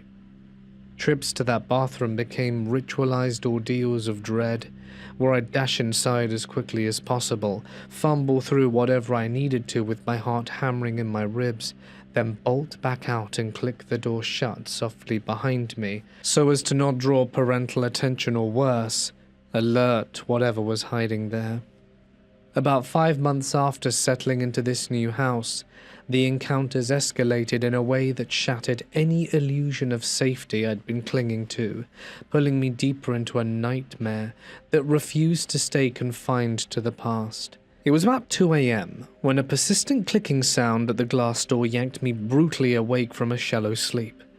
My body snapped upright as adrenaline flooded my veins before my eyes even adjusted to the dimness. There, pressed flat against the glass like it was trying to merge with the barrier between us, was a grotesque face, staring directly into my room, sunken eyes glowing faintly in the low light, with pupils dilated into endless black voids that locked onto mine with an intelligence that chilled me to my very core.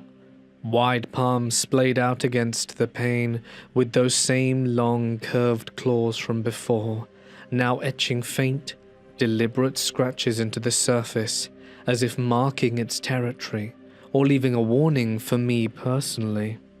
A foul body odor seeped through the cracks around the doorframe.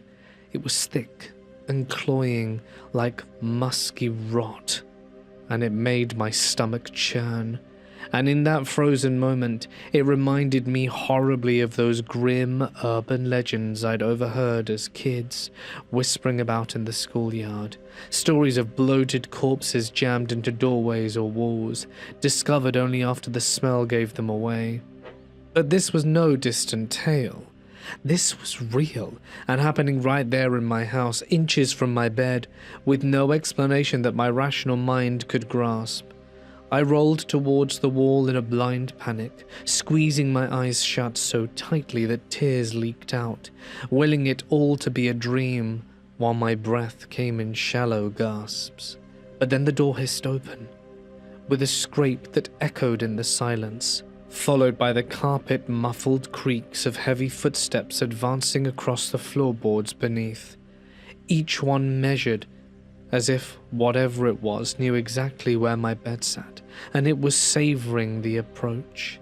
An icy breath ghosted across the back of my neck, raising every hair on my body and sending my hackles up like I was some prey animal sensing a predator in hot pursuit, while sweat poured down my face and back in rivers despite the freezing air, my legs going numb and cold as if frost were creeping up from my toes. Somehow, through the suffocating dread that pinned me in place, I forced myself to focus on breathing steadily until exhaustion dragged me into an uneasy sleep, my mind screaming at me to stay vigilant, but my body betraying me with fatigue. 3 hours later, I jolted awake, only to find a full-body paralysis had gripped me from toes all the way up to my neck, my limbs leaden and unresponsive no matter how hard I mentally strained against it, like some invisible force was holding me down in punishment for witnessing too much. The moon had dimmed behind thickening clouds by then, plunging the room into pitch darkness, where shapes dissolved into nothingness. But even in that void I could sense a huge mass looming in the middle of the floor directly between me and the door. Its breathing coming in deep, ragged heaves that rattled like labored exhales from a massive chest, filling the air with a wet, guttural rhythm. Terror peaked in those endless minutes as wild thoughts raced through my head. Had it done something to me during the approach earlier, leaving me permanently damaged or disabled like some cautionary tale come to life? My body forever trapped, while my mind stayed alert to its whims. But eventually I drifted off again from sheer mental fatigue, only to wake once more at 7 a.m., still locked in that vise, the paralysis lingering for another grueling half an hour, before sensation trickled back into my limbs, leaving me shaken to my soul. Things quieted to a tense simmer as I pushed through high school, where flexible start times let me stay up late into the night, obsessively gaming to numb the constant undercurrent of fear that colored every shadow and sound. My dad's thunderous snores regularly rousing my mum from sleep, so I'd hear his bedroom door creak open, following by the familiar bump of his hip against my chair as he passed by to grab water or use the bathroom, a routine that usually reassured me it was just family. But there was one night at 3 a.m. where my headphones were on, but there was no game audio playing. The house was dead silent, amplifying every house creak and noise, when I heard what sounded like a door closing softly nearby, and I assumed it was Dad shuffling past again without his usual chair tap. Then it repeated, sharper this time, pulling my focus despite my immersion in the screen. By the third occurrence, I noticed the rhythm to it, a deliberate interval like someone mocking countdown. So I twisted halfway around in my chair to peer behind me, where 3 tall closets loomed. 2 directly behind my desk, and 1 to the right next to the door, and caught the middle one standing slightly ajar with something invisible yanking it shut the instant my eyes focused. The motion too quick and forceful for wind or a loose latch, revealing itself only in that split-second tease. It was playing with me, taunting with my awareness, leaving me absolutely horrified and slumped to sleep in my gaming chair from sheer terror, rather than risk crossing the room to bed. This pattern entrenched itself over weeks, turning every late-night gaming session, where I'd grow too scared to stand up and head to my room after midnight, preferring the chair's relative openness to the bed's vulnerability. Even school walks home with friends weren't safe from my creeping paranoia, as I'd compulsively glance over my shoulder on every block or so, my twitchy vigilance infecting their nerves until they tell me to stop, in exasperated tones. By senior year, when I was 18, a holiday gave me a rare, free night to stay up without school looming, and I finally dragged myself to bed at 2 a.m. Propped up, sitting with my body mostly covered by the blanket, I tucked firmly under my butt so I wasn't lying fully back in that exposed position, leaning slightly backward against the headboard for a sense of control over the oppressing darkness. Strange noises filtered from the living room next door, slow pacing at first, like someone restless and searching for a lost item.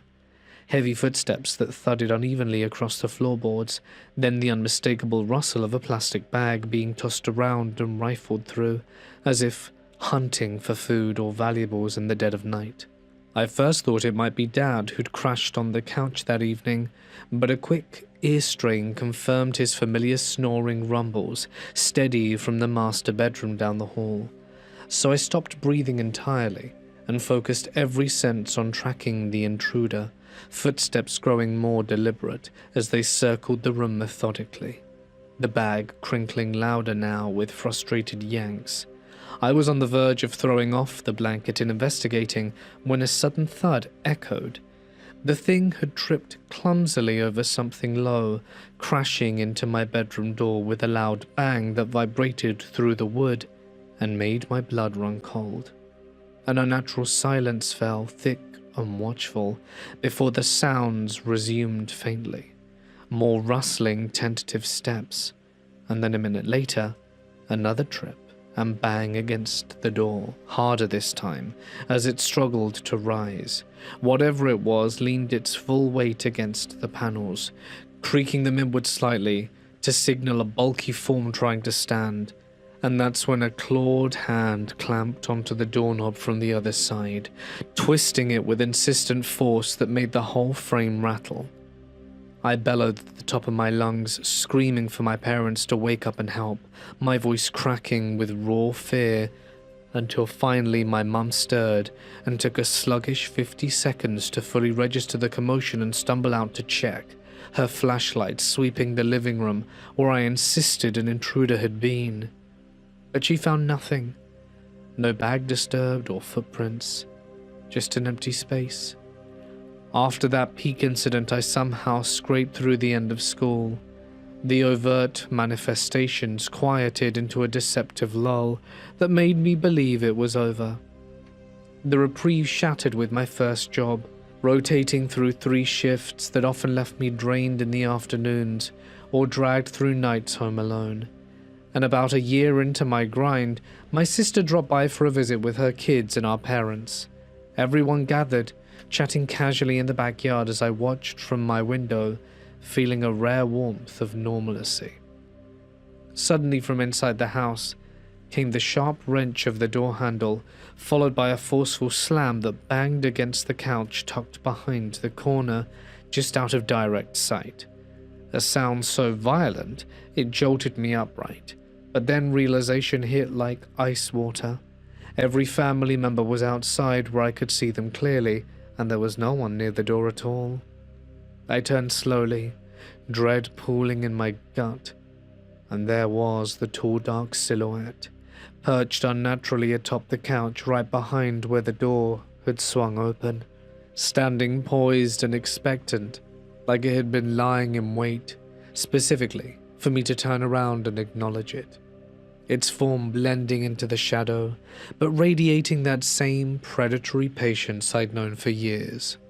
I cranked my music to maximum volume, blasting through the speakers to drown out any further noises and force my attention elsewhere, heart pounding, until everyone finally filed back inside and casually noted the still ajar door without a second thought. Even now, when I'm left home alone for stretches, especially if Mum forgets to latch the living room door fully, I'll catch a pale head peeking from that same vantage point on the couch, eyes glinting. I know it's still here. That's where things stand currently in this endless vigil. My life is haunted by what I know is undeniably real, and I've had it since childhood. This is the first time I've ever committed to its words by sharing it here, hoping that maybe someone out there can relate to this shadow with claws that has shadowed my every move for years. So this was happening when I was really young, about 6 or 7.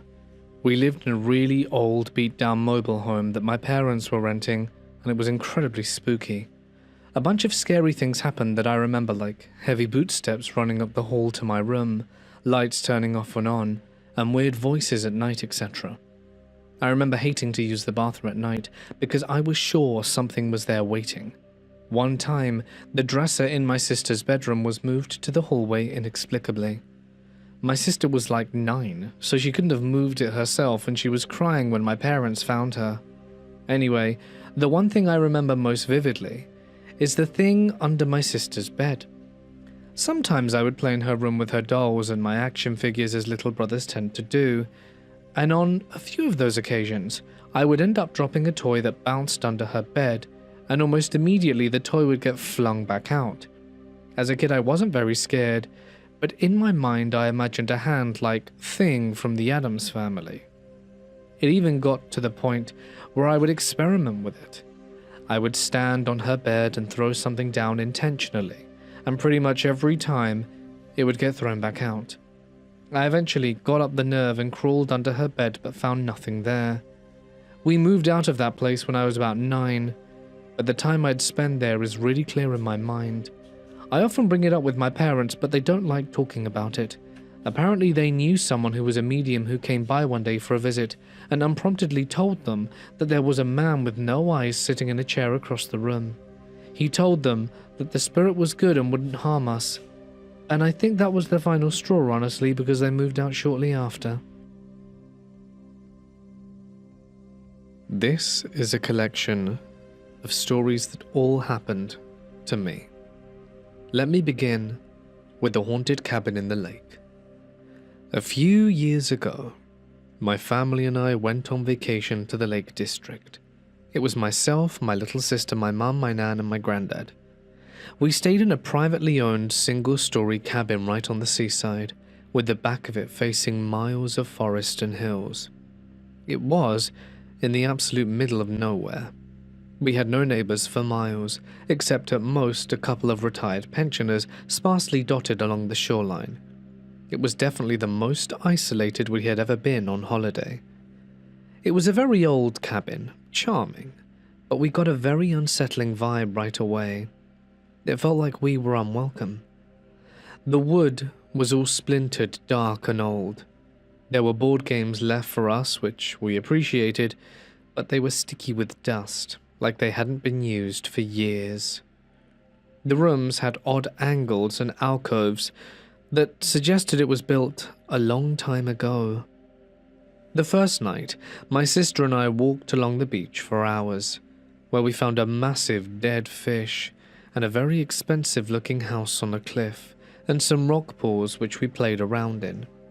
It was cold, but when we were away from the cabin, the sunset and the lights from the house across the other side of the bay made it feel very serene.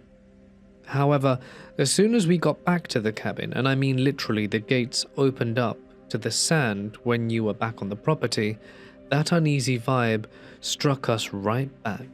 That night, we all heard several violent thuds across the roof and inside the property.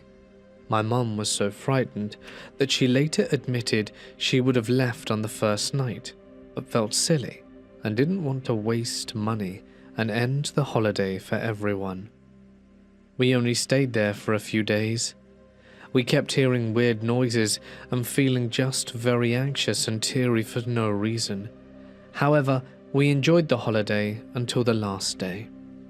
On the last night, we heard an absolutely almighty thud coming from within the house, in the direction of my grandparents' bedroom. I woke up with a start and bumped into my mum when I went to investigate. She had also just woken up and gone to investigate, looking to be on high alert. We went to check in our grandparents' bedroom, as we were worried that my nan had fallen out of bed. We slowly creaked our way to their room and gently opened the door. It's hard to describe the feeling of darkness and tense silence that we felt when we opened the room to find both of my grandparents unmoving and fast asleep. My mum and I were tearing up at this point and slowly backed away and closed their door halfway.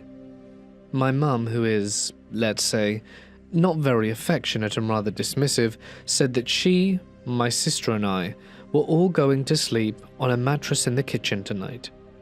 I have never seen her so afraid, and she always told me that ghosts aren't real, but seemed to change her mind as we got older though. None of us slept very well, huddled up staring into the dark on a mattress, and when morning came, we packed up and left at lightning speed. We didn't tell my nan and granddad, so not to scare them. But I later learnt that my granddad was a believer as well. My mum and sister remember this holiday to this day, and we vowed never to return to that cabin and never to go on holiday in such an isolated place again. The second encounter I like to call Shadow Men at my dad's house, and this happened in the same house where I saw the little girl in the corner. For reference, I'll call it the Rose House. My dad's house was haunted as hell. I could see why. It had a very oppressive and traumatic past and present. I never really felt safe there, and the ghosts certainly didn't help. If they were there, they definitely were not friendly. Because when I was in that house, I always felt like I was in danger and made up imaginary friends to talk to make me feel better, especially when going up the stairs at night. Ever since I was a very young child, who has never been exposed to gore before, I had horrific visions of my parents lying mutilated in their beds, to the extent that the only thing I could recognize was 2 rib cages in the middle. I would have flashes of this particular demonic dog face whenever I tried to sleep facing away from the wall into the darkness. I slept under my covers for most of my childhood. Anyway, I already shared the story about the girl in the hospital gown. This is the story about the shadow people. This happened when I was a teenager. It was so hot that summer that I left my window open. I usually wouldn't, as I always felt this sense of dread when my window was open at night. I had a double bed next to the window, and I slept on the side next to the rest of the room, so there was space next to me on the bed. That night, I had my first episode of sleep paralysis. I woke up to see a solid shadow crouch next to me, in the space between myself and the window. It was squatting on the top of the pillow, with its arms across its knees. It was in the shape of a man, but elongated like it had been stretched. I had this overwhelming feeling that I was seeing something that I wasn't supposed to see. It didn't feel inherently malevolent, but it felt like it was a bad thing that I could see it. I was so determined not to look at it while paralyzed, I turned my head away to face my room, and I managed to fall back asleep as soon as I did turn my head. However, I woke up again in the night, turned back around, and it was still there. Obviously, in the morning, it was gone. I definitely could brush this off as sleep paralysis. However, a year or 2 ago, many years later, now that my little sister is a teenager, we were talking about this creepy feeling and remembering shared experiences which we had in the house. I had just shared an irrelevant experience with her, which I'll share with you later, and she then shared her own experience. After I moved out, she moved into my room, with the same layout as I had it. Her bed, double, was next to the window. She also hated leaving her window open and had a feeling of dread when she looked outside at night. She said that she had a recurring dream of a tall, solid shadow man walking towards our house, which is directly at the end of a cul-de-sac.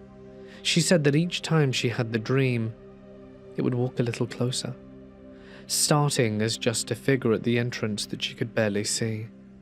As it got closer, she could see that it was walking backwards. Its feet were backwards, but its head was facing her, looking at her. She stopped opening the window entirely at that point. I suppose The dream stopped. When she told me this, I teared up and put my hand over my mouth. She laughed at me until I told her my story about the same shadow man in the same bed, in the same room, next to the window. Then, we were both in tears and shaking. We acknowledged this, and then swiftly decided to distract ourselves by binge-watching What We Do in the Shadows with the blinds pointedly closed behind us. I have read other stories about jinn, which say that they can be, but are not always inherently evil. They can be identified by their features facing backwards, especially in their feet. We do live in a country with a high concentration of Muslim communities, and have some Arabic family members. I do wonder if perhaps then, what we saw was a jinn, and if jinn and shadow people are related in lore. I'll keep an eye out in the comments, as I would love to hear from anyone who is knowledgeable in this matter. The next story I call The Handprints on the Window. This occurred in my dad's house, the Rose house, the same one with the shadow men and the little girl in the hospital gown. I would like to note that I feel the demonic little girl could have been mocking me, and that's why she felt so evil. Later on in life, I had an absolutely horrific medical episode that changed my life forever, and I was wearing the exact same hospital gown. Also to note, my mum later told me that she had seen a woman in an old-style brown coat pacing around the garden. Anyway, this one is about something that was actually on the outside of the house. Like with the little girl, it was a very ordinary non-spooky night. It was raining heavily. We were hanging out in the living room as a family doing our own thing. I walked into the kitchen to get a snack. In the kitchen, there is a large window facing the garden which completely covers the wall above the counter. It is too tall for me to reach, let alone a child. I turned on the light at the wall, turned around and stopped in my tracks. The entire window, and I mean every inch, was covered in tiny children's handprints. Thanks to the rain, they were very unclear and illuminated by the kitchen light. They were at all angles, including upside down from the very top. It shocked me, and I managed to call my dad and come and look. And the conversation went like this. "Dad? Silence. Nope. Then we turned off the light, left the room, and pretended that we didn't see that. As with another case of mine, I had actually taken a picture of the window, but got so freaked out by it being on my phone that I deleted it, which I regret. My next story is called Creepy Working Farm Holiday. This is another occasion when my family and I went to stay somewhere rural for a holiday. It was myself, my little sister, mum and dad. I was a teenager, or young adult, female if that matters, and this time it was on a working farm in Wales. This meant that half of the house was rented out as a vacation home, and half was being lived in by an older couple of farmers, who worked the land while we were there. It was near a campground, and the campers would go and see if some of the animals were kept outside of the main farm. It was really cool to see and help out with the farm activities, especially as they had horses, which I love. We witnessed a camper feed a sausage roll to the pig, which was a bit disturbing, but the least worrying thing to happen on that holiday. I had a bit of an off vibe to begin with, but not enough to actually worry. I really liked the couple and spoke to them a lot. I work in the land-based and veterinary science industries, and they explained their operation and distinctly explained that they were a no-kill farm. They sent off their meat stock and corpses to other sites. Our part of the house itself was attached to their part via a locked door. Inside of our half, there was a strange room with a pitch-black high-up window and a lock, which we were told strictly to leave alone. We thought it was a bit weird, but whatever, it's not our house. One of the days towards the end of the holiday, I felt tired and wanted to stay home. My parents agreed, and they and my little sister went to drive off and find a beach. I had planned to sit in a tree in the forest and read a book. The forest was recommended to me by the couple, and they knew I'd be there. Although they'd be out, it was past a cow field, a sheep field, and right next to a small slate quarry. This was the complete opposite end of the campground and on their private land. However, when I got to the forest, I changed my mind. I noticed that the trees all had very low branches and they were more coniferous than deciduous. There were very steep drop-offs and looked dangerous, and under the canopy it was almost pitch black in the middle of the day, and I felt my stomach drop, and something inside me told me under no circumstance should I step foot in that forest. I decided instead to take some pictures around the quarry. I started to get this feeling like I was being watched. I still wanted to enjoy the day, so I took a few pictures of some spiders and bushes that were nearby. I gradually noticed that all of the sounds, including the cars on the highway in the distance, had come to absolute silence. The only thing I could hear was another field of cows lowing. Their sounds started to unnerve me, and it sounded like something was wrong. As I explored the quarry, I found a very fresh, very bloody leg of a sheep, hoof and all. It was just laying in the middle of the dip in the quarry. I thought they were a no-kill farm. How weird. I didn't like how fresh and white it was, and how it had been roughly torn off the leg. It really did build up quite gradually, but I eventually felt this sick feeling, like something had me pinned down and was waiting for my next move. I felt like I had to act, like absolutely nothing was wrong, but I had to hurry up. I took a few more pictures and started to walk back up the shale path to the sheep field and did not look back. On the path back to the sheep field lay in a line of 3 small strange symbols made of bone, which looked to have about 3 bones each. They weren't there before, and I had just walked past it. Once I was past the symbols, I absolutely legged it, hopping the fence and sprinting past the staring eyes of the sheep. From then on, when the couple returned and my family returned around the same time, everything in the atmosphere had changed. I no longer felt warmth for the couple. I felt like they knew that I knew, and I had to pretend I knew nothing. I felt like they had their eye on me for too long, and they asked questions that seemed strange. I didn't tell my family this because I felt like I shouldn't say anything to tip them off. Their behavior of the animals also changed. The horses that I had loved interacting with just stared at me. I went to feed them treats by myself for the last few days, and their eyes had this glassy stare to them now. They didn't feel as friendly. I would feed them, and while I was watching them, they would play around and run. However, as soon as I turned my back and began walking back up the trail, they would stand still and just stare. It really freaked me out. I kept turning to look behind me, and after a few seconds they would resume playing. Then, when I looked away, they'd freeze again and watch me. I couldn't get out of there fast enough. And at the time, it felt like we were being allowed to leave. But only just. These are my stories. I'd love to get your thoughts, and look forward to reading your opinions. I'm writing from Nicaragua, and my family and I are experiencing something truly bizarre, and I am at a total loss for what to do next, and hoping someone here might have some insight on what to do. Let me explain. For over a month now, neem seeds have been falling in the exact same spot in our dining room every single night. The strange part? There are no trees anywhere nearby, not outside, not inside, nowhere. There's nothing that could be dropping seeds. Our house is completely sealed. We've inspected every inch for cracks, holes, pipes, or openings, but there is nothing. The seeds always fall at the same time, around 3 a.m. every night. To investigate, I set up an infrared camera, and the footage shows the seeds falling from above. But there is no visible source, no animals, people, or objects throwing them. They just fall. Adding to the weirdness, a few nights ago my mother had a nightmare that really shook her.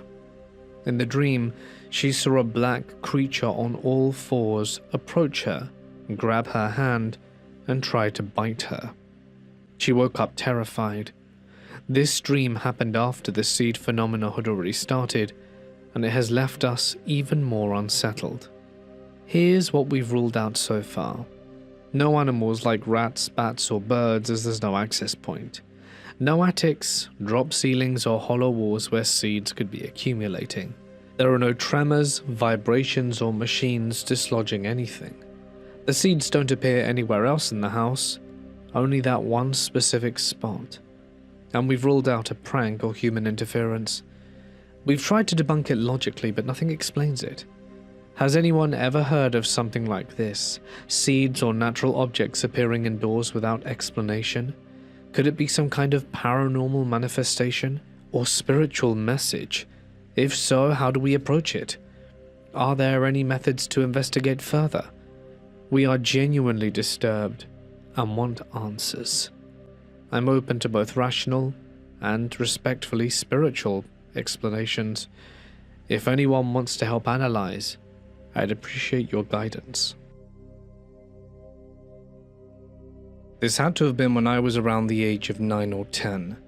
My family used to live in a 2-story house with a living room facing the stairs. My sister of 12 and I were camping in the living room and sleeping in a tent we had set up just for fun.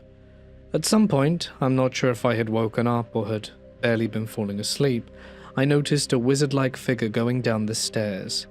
I remember initially being confused, but I don't recall being scared, when I normally am terrified of any unexpected noise. I say it was Dumbledore because it clearly resembled a wizard with a pointy hat and long beard, but it appeared to be floating on the stairs. Creepy, right? I'm not sure when my sister and I first talked about that night we camped together, but I recall talking to her about that night a few years ago. She mentioned how she saw a strange figure going up the stairs too. The exact same thing, a wizard-like person with a beard, floating on the stairs. Who knows at this point? I'm thinking maybe we discussed that night when we woke up the next day, and she could have told me what she saw and I just eventually created that as a personal memory for myself. You know how kids do that and think it's their own memory? Or maybe we did both see the same thing that night. And if we did, what was it? Hey guys, it's Mort here, and thank you so much for listening. Would you believe that 8 years ago today, my daughter was born? I actually can't believe so much time has passed since then. It has gone by alarmingly quick. Anyway, I appreciate you all. Thank you all so much for being here. I'd like to give a special thanks, of course, to my members and patrons, whose names can be seen on screen. You do get some cool perks for signing up.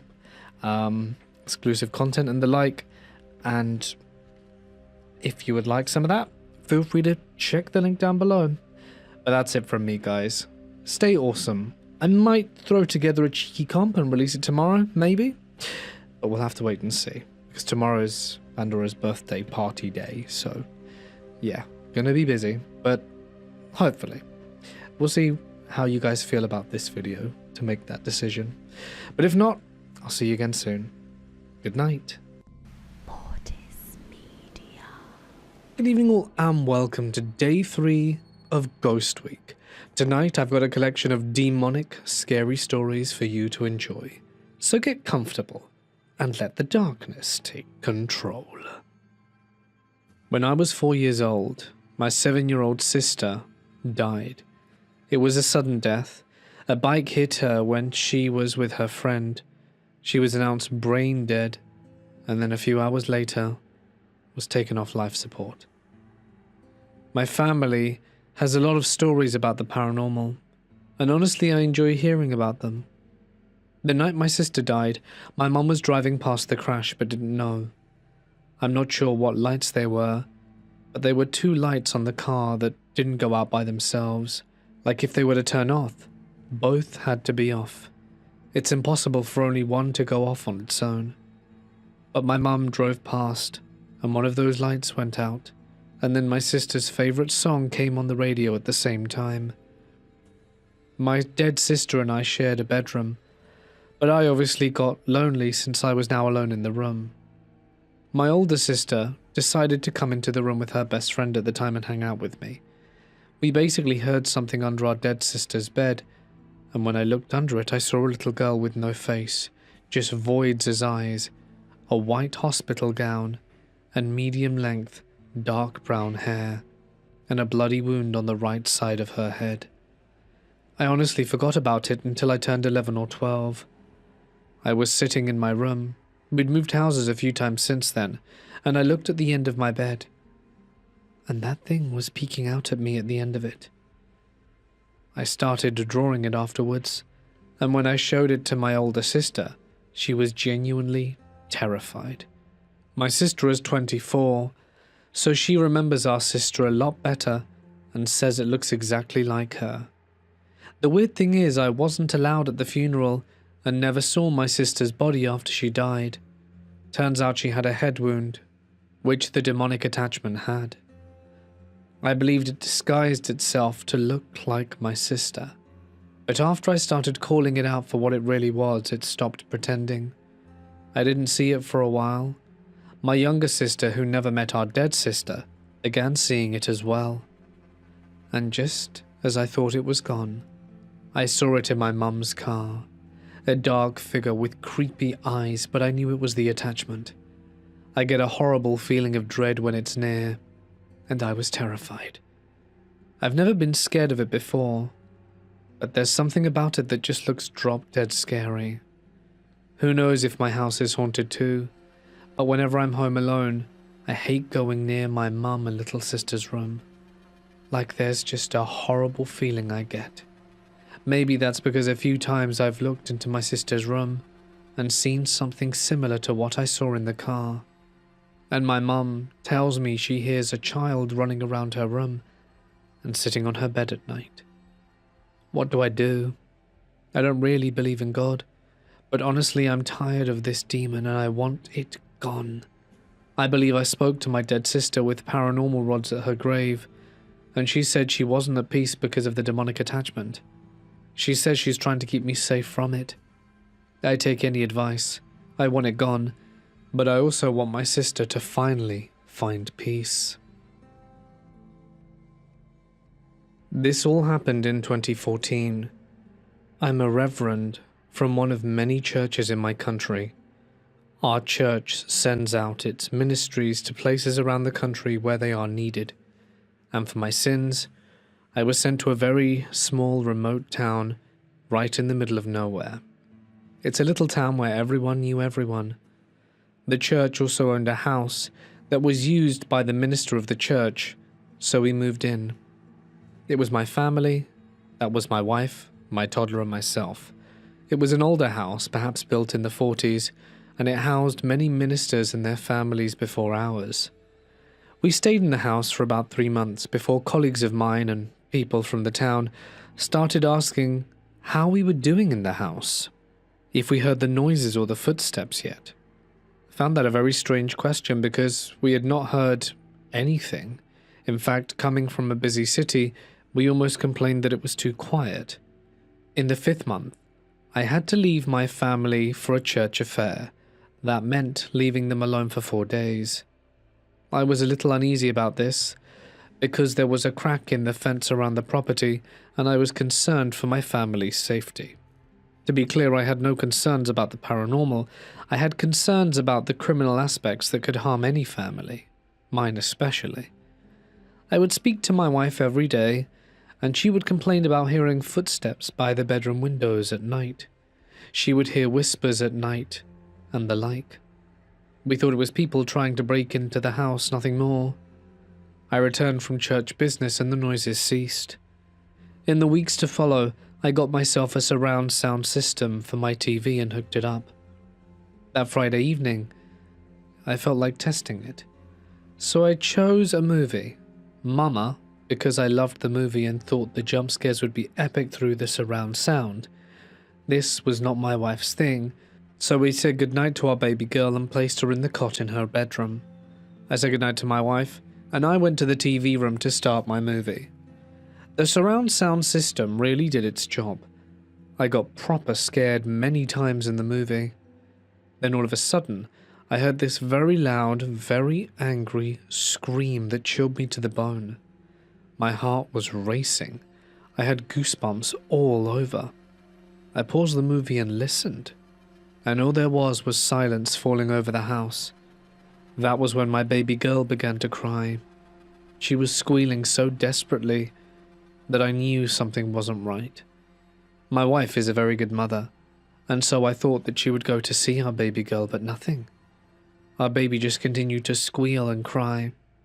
So I got up and ran to her bedroom, and as I entered her bedroom I was hit with such a cold in her room that I instantly had goosebumps. My baby was standing in her cot, and she was pointing at the darkest corner of the room while crying uncontrollably. I grabbed her and held her close, saying, "It's okay, baby, Daddy's got you." I then looked at the corner of the room, trying to see what it was that my baby girl was pointing at, but could not see anything. But it was at that moment that all the hairs on my body raised and I felt nauseous and weak. I raced out the door to go and find out where my wife was, and why she didn't react when she heard our baby cry. But as I entered our bedroom, I saw that my wife was as white as a ghost and crying as well. "Hey, what's the matter?" I asked. "Are you okay, love?" I went over to hold her as well. She told me that she heard this growl, and then this dark mass came through the window across the bed and flew into our daughter's room.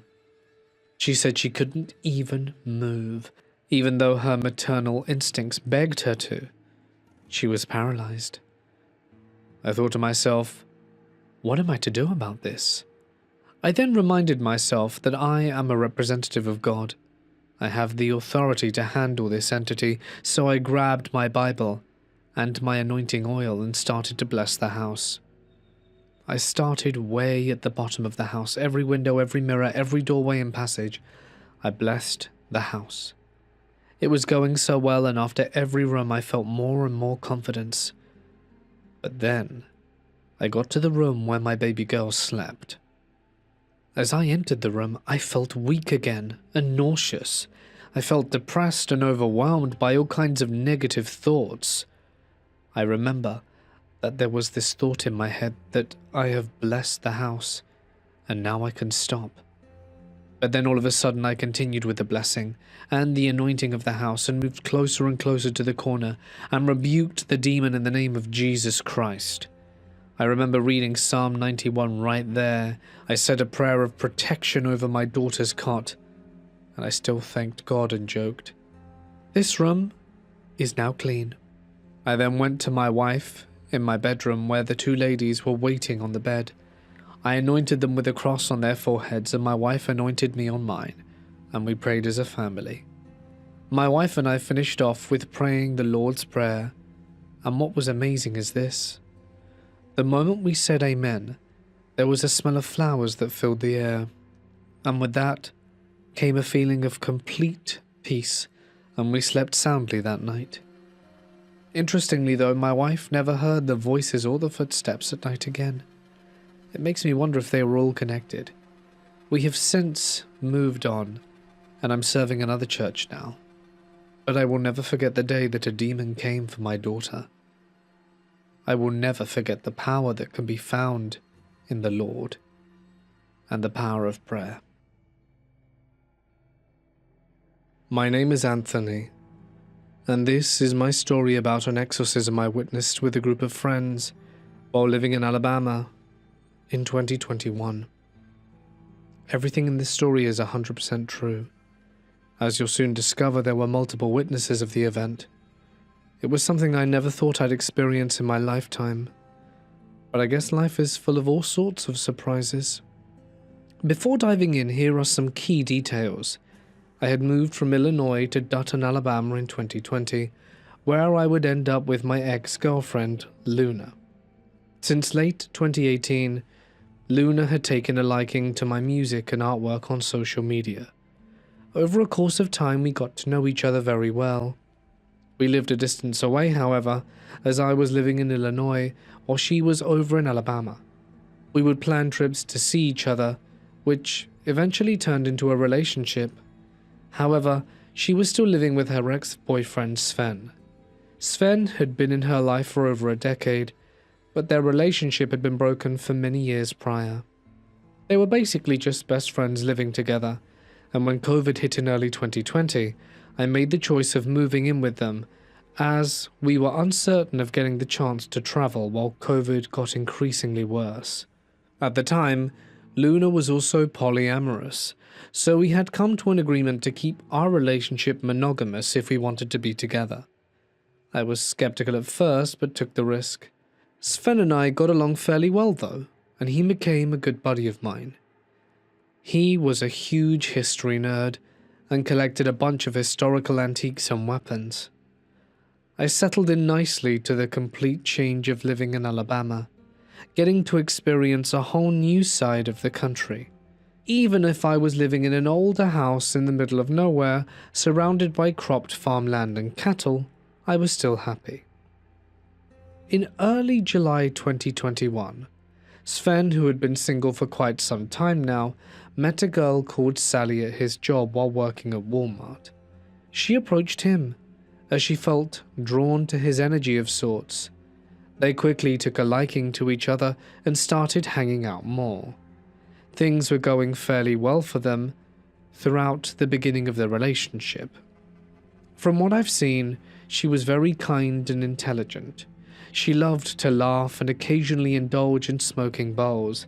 However, we eventually discovered that she had an intriguing spiritual side to her as well, mentioning that when she was really young, her mother forced her to perform a blood oath ritual using some sort of old satanic book and a pentagram, and that in doing so, it made her vulnerable to the dark spirits which leached off her energy. Since then, she would experience a number of paranormal encounters, such as feelings of being followed, shadow apparitions, hearing voices, and most profoundly, dark entities taking control. Beyond that, she had a heightened sense of awareness. Sally was fully transparent with all of this, however. Sven had no real issues with any of it. It was around midnight on a weekday. Luna and I were getting ready for bed, as we both had to work the next day, and across the house was Sven's room, down a long hallway. Sally was spending the night hanging out with Sven, just having a good time. As Luna and I were about to fall asleep, we heard a loud thud from outside our door. A few minutes later, Sven knocks on our bedroom door calmly and asks if we can help him with something. Luna gets up to go check what was happening, while I stayed in bed. I waited about 10 minutes trying to listen in on what was going on. Curious, however, I got up and checked the situation. I peeked my head from the side of the door and saw Sally on the floor in the middle of the dark hallway, mumbling under her breath, "No, no, no, no, no." It was almost as if she were trapped in a bad dream of sorts. My original thought was that maybe she had been on drugs and was possibly having a bad trip. No clue at first, so I stood back and watched with concern. As I observed the situation, both Sven and Luna huddled around Sally while trying to comfort her and get her to wake up. Eventually, we all decided to pick her up and bring her outside to get some fresh air, and we laid Sally on the grass in front of the yard under a bright moon. She gradually started regaining consciousness while waking up in a haze. As soon as she was able to speak, she said to me in a soft voice, "I can sense that you're nervous and confused. It's okay," which I was. This strange occurrence is something she had apparently experienced many times, however, so she was familiar with this sort of thing happening. She explained it as basically being trapped in a dark void of sorts, that she's essentially unconscious, with no ability to recollect what happened. Being that Sven and Luna are more aware of spirits and energy, they knew almost instantly what was going on, and took precautions to alleviate the situation. After she gathered her thoughts and regained her energy a bit, we bring her back inside and lay her on Sven's sofa, while Sven holds her in his arms. He points out some scratch marks on the back of her shoulder that weren't there prior. It looked fresh, and almost as if clawed by a large cat. He also states that for some odd reason, she was being drawn into the bathroom across the hallway, and that her face went completely blank while slowly walking out the room. He even points out the light in the hallway between the room and the bathroom, which had blown a fuse right after she collapsed near the door. That had me spooked, and the light hadn't worked ever since. Once Sally was able to speak to us more clearly, she told us that something was trying to trick her into going inside the bathroom across the bedroom. Some evil entity manifested itself there, and she was playing mind games. Keep in mind the house we were living in was really old and dingy, with noticeable holes in some spots on the floor throughout the entire house. The worst of it being in the bathroom. There were 2 total bathrooms, however, so we never used that room for anything. It was always kept closed, and it was dirty and smelled of mold. Also note the house was only $300 a month to live in, so we all dealt with the many problems that came in with the price. That's Alabama for you, I guess. We investigated the bathroom, which gave us all a very uneasy feeling. It was cold, dark, and had a stillness I couldn't quite describe. It also made the hairs on my arms stand on end. At that point I was feeling a bit anxious, but I did the best I could to keep my composure. Shortly after investigating the bathroom, Sally started to get taken over by the void again. Her eyes became glassy and red, while the spirit within her became aggressive. She was possessed by a demonic force. While Sven was trying his best to hold her down and locking his arms around her, we knew instantly that it was not Sally in there. The demon was trying to break free from Sven's arms, and while making deep, growling noises. For a period of time, we even tried to reason with it, saying things like, "There's an endless world to travel and be free from under the desert sands to endless oceans. You have no reason to take her over." The demon grudgingly stated it wanted to make itself known, and that someone has to die. Her voice also became heavy and muddled while resisting being pinned down. A few times the demon threatened to kill off one of our cats, all 3 of which were in the room with us. Watching us contained the demon. Keep in mind, Sven is 6 foot tall, a lean male in his 30s, and Sally was a very skinny petite girl, which is why he was boggled down by how much strength it took to keep her in place the entire time. As Sven was struggling to keep this demonic force tight within his grip, my ex told me to grab a handful of fresh sage from the garden outside and burn it. I quickly ran out the front yard and back into the room. Since the sage was fresh, it was a bit harder to burn, but eventually it started smoldering, filling the room with sage, and it was effective in hurting the demon as it growled with every waft. It was easy to tell that it was effectively hurting it. I would continue to do this for the majority of the night by blowing the sage around the room or directly in its face. At times one of Sally's arms would break free and attempt to knock the sage out of my hand. I had a steady grip on it and did my best to keep it burning. At one point I even made a funny remark toward the demon while it was taunting us.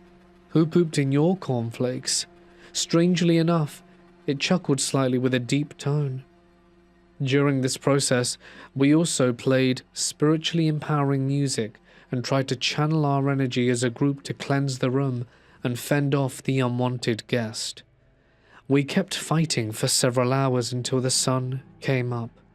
Gradually, the demon became weaker, while still aggravated and fighting to break free. Towards the end of this event, Sally started to slowly regain consciousness. Or so we thought. We tried talking and comforting her even though she was still pretty disoriented, and Luna decided to fix her up a cup of herbal tea to calm her down. However, without mentioning it, she decided to add a few dashes of pure Himalayan salt to the mug, since salt is known to be spiritually cleansing, and when Sally takes the first sip, she drops the mug on the floor and begins to choke and cough heavily. The demon was trying to trick us into believing it was her, to which it got enraged and took possession of Sally once again. The process continued for another few hours of cleansing and holding her down. Over time, the spirit grew tired and weakened. Its energy was dwindled by the minute. We all stuck together and tackled this unwelcome demonic force. In the early morning at 7 a.m., the demon, now weakened from all the cleansing and resisting, it was nearly drained entirely, and we were finally able to bring Sally outside and hoped for the best. It was a nice sunny morning as we lay her on the grass in the same spot she had previously occupied, and she gradually started to transition back into her body. She was still very weak and unable to move much at all after the possession. We sat her straight up, with her legs straight out in front of her. Strangely, we all took notice of a small green grasshopper that jumped onto her left leg, with her eyes nearly closed. The grasshopper crawls onto her index finger, brings it up to her face, and focuses her last bit of energy onto it for about 30 seconds. She then lifts her arm with her finger, points the grasshopper, and it jumps away. She ties what looked like an invisible knot around a nearby dandelion and gradually fades back into unconsciousness. After this long and tiring experience, we all migrate back to the house and try to catch some sleep. Sven picks Sally up and carries her inside into the bedroom to get some rest. Since I had to go to work shortly after, I ended up getting about 2 hours of sleep, and I was exhausted. However, my mind was blown with just how insane and surreal the experience was. It was a profound awakening of life, to say the least. Until this day, I think about how something like that could even happen. Not many people can say they fought a demon in their lifetime. The next day we had our friend Derek over, who usually hung out with us daily. We had told him about the crazy occurrence from the previous day, and he believed us for the most part, but fast forward to around 11 p.m, where both Derek and Sven were out in the front yard talking with Sally. Luna and I were in the kitchen cooking up food, and at one point, Derek runs into the house and says, guys, I think we're going to need some sage. From what he told us, they were all just hanging outside until Sally's face went blank and started walking away into the darkness. The front yard has a lot of space since the house was essentially sitting on farmland, and the first thing you see when you step outside is a massive field of corn along a deep, wooded area to the right of the house. Sally walked slowly towards the dark woods as Derek followed. He approached her and asked if she was feeling okay. She then turns around slowly with a murderous look on her face and in a growling voice goes, "No." At that point, Derek was frightened and ran back into the house to inform us about the situation. Since we already experienced this the night prior, we were more prepared this time. While at work the previous day, I had brought powdered sage just in case. Both Sven and Derek grabbed a hold onto Sally and bring her back into the house as she was trying to resist. Once again, Sven has her locked in his grip while sitting on the sofa in his bedroom. As Derek and I cleansed the room with sage, Sven and Luna grew tired of this dark force returning into their home and taunted the demon by saying it wasn't strong enough to do anything to us and that we weren't intimidated. Which they were right. The demon was noticeably weaker this time, and possession lasted only for about 2 hours. All of which was long enough for Derek to fully witness what we were all describing the night before. He was fully convinced of the evil entity we described and altered his perception on life a bit. None of us are religious in any way, but we do believe in energy in the spiritual realm. We felt that the experience was a confirmation of the dark forces that roam our planet, and there's much more to our reality that we can fully comprehend. Once Sally recovered, she felt more relieved. She mentioned that the demon manifested itself within the shed, which was between the house and the wooded area. She believes the grasshopper had made its way towards the shed to try and reveal itself once more to prove its power. Oddly enough, Sven mentioned that while he and Sally had taken a shower together earlier that day, he noticed at one point that Sally was speaking in 2 voices at once. The other voice sounded noticeably deeper and distant in his left ear. He found it a bit strange, of course, but dismissed it, as he was still tired from the previous night, and tried not to dwell on it. He states the other voice came from the direction of where the shed was. If you looked out the bathroom window, you could see the shed directly outside. Given the experience later that night, however, revealed more of what was truly happening. The demon was still lurking with the intention of controlling Sally again, and after that happened, we never encountered any more strange or unusual situations.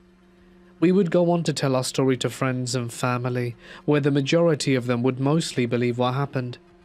Since then, Sally broke up with Sven about a week after the event, and was heartbroken for a good while. They lost contact with each other, so we'll never know if she truly did do any better. I, on the other hand, ended up leaving Alabama after a breakup with Luna. We left on good terms, and I occasionally keep in contact with all of them. It was quite the adventure for 2 years of living there. Despite the strange encounter, I'm glad I was able to experience it the way I did. Before I bring this story to a complete end, there is one final detail I only learned recently. Years after we had all moved on with our lives, the house sat vacant for quite some time. Then in February of 2026, I was just catching up with my friend Derek, who still lives in the state, who shared something that shook me. He and his friend had taken a ride around town and briefly pulled into the vacated house along the way for a bathroom break. At first, everything felt normal, but as they backed out of the parking lot, their headlights swept across the front door. In that brief wash of light, they both saw a shadowy figure motionless, standing just inside the doorway watching them leave. At that same moment, they were hit with an intense cold sensation, an unnatural chill that made no sense in the middle of a hot Alabama summer. Neither of them spoke until they were well down the road. This had us thinking that whatever was in that house never truly left. It simply remained bound to the place itself. What makes this even harder to ignore is something that happened much earlier. On the night of the exorcism, the entity said one thing with chilling clarity: "One of the cats has to die." Not long after that experience, one of our beloved cats, Levi, died suddenly from an unknown cause. I had taken Levi to the emergency vet, and after returning home with no luck on his critical condition, Levi passed away on the property, just weeks before I moved out of state. On its own, I know it might be easy to dismiss, but taken together, the pieces fit too cleanly to ignore. I know it's all speculation, and I won't claim certainty. Still, the timing, the words spoken, and what followed leave me with an unsettling feeling that whatever manifested there never truly left, and the reality that there's more to this life than we can truly perceive. My grandfather on my mother's side stood out as a profoundly brave and unflappable man who dismissed all talks of the supernatural with a gruff wave of his calloused hand, and always labelled such notions as silly things, unworthy of serious consideration, and always cutting off discussions of ghosts or demons by muttering, "No one truly knows, maybe it's God," before returning to whatever task he was engaged in. Folks in our rural village knew him well, and spouted a persistent rumor that his ironclad courage had begun to irk the local demons, mischievous entities blamed for harassing nighttime travelers who dared pass the old cemetery at the ravine's edge, where a rickety wooden bridge spanned a bubbling stream lined with slick clay banks. Curiosity gnawed at me relentlessly after overhearing that tale, so I bided my time for weeks until I caught Grandpa in an unusually jovial mood one crispy autumn day, while he carved intricate patterns into the sturdy oak entrance gate framing our front yard. The air thick with wood shavings and the rhythmical scrape of his chisel. "Grandpa, why do people say you've started annoying the demons around the cemetery?" I asked with wide eyes, and he glanced up with a sly smile before brushing me off. "They're all crazy, that's why." And I pressed harder. But is any of it true? He paused, chisel in midair, then resumed without answering as my grandmother called from the kitchen. "Tell him about the lamb from last fall." Shocks rippled through me. Something had happened, and the floodgates opened as I begged for details. Grandpa fixed me with a stern gaze and said that he'd share it with me, but that I must swear to never let it scare me, and to not breathe a word of it to anyone else, and I promised on the spot.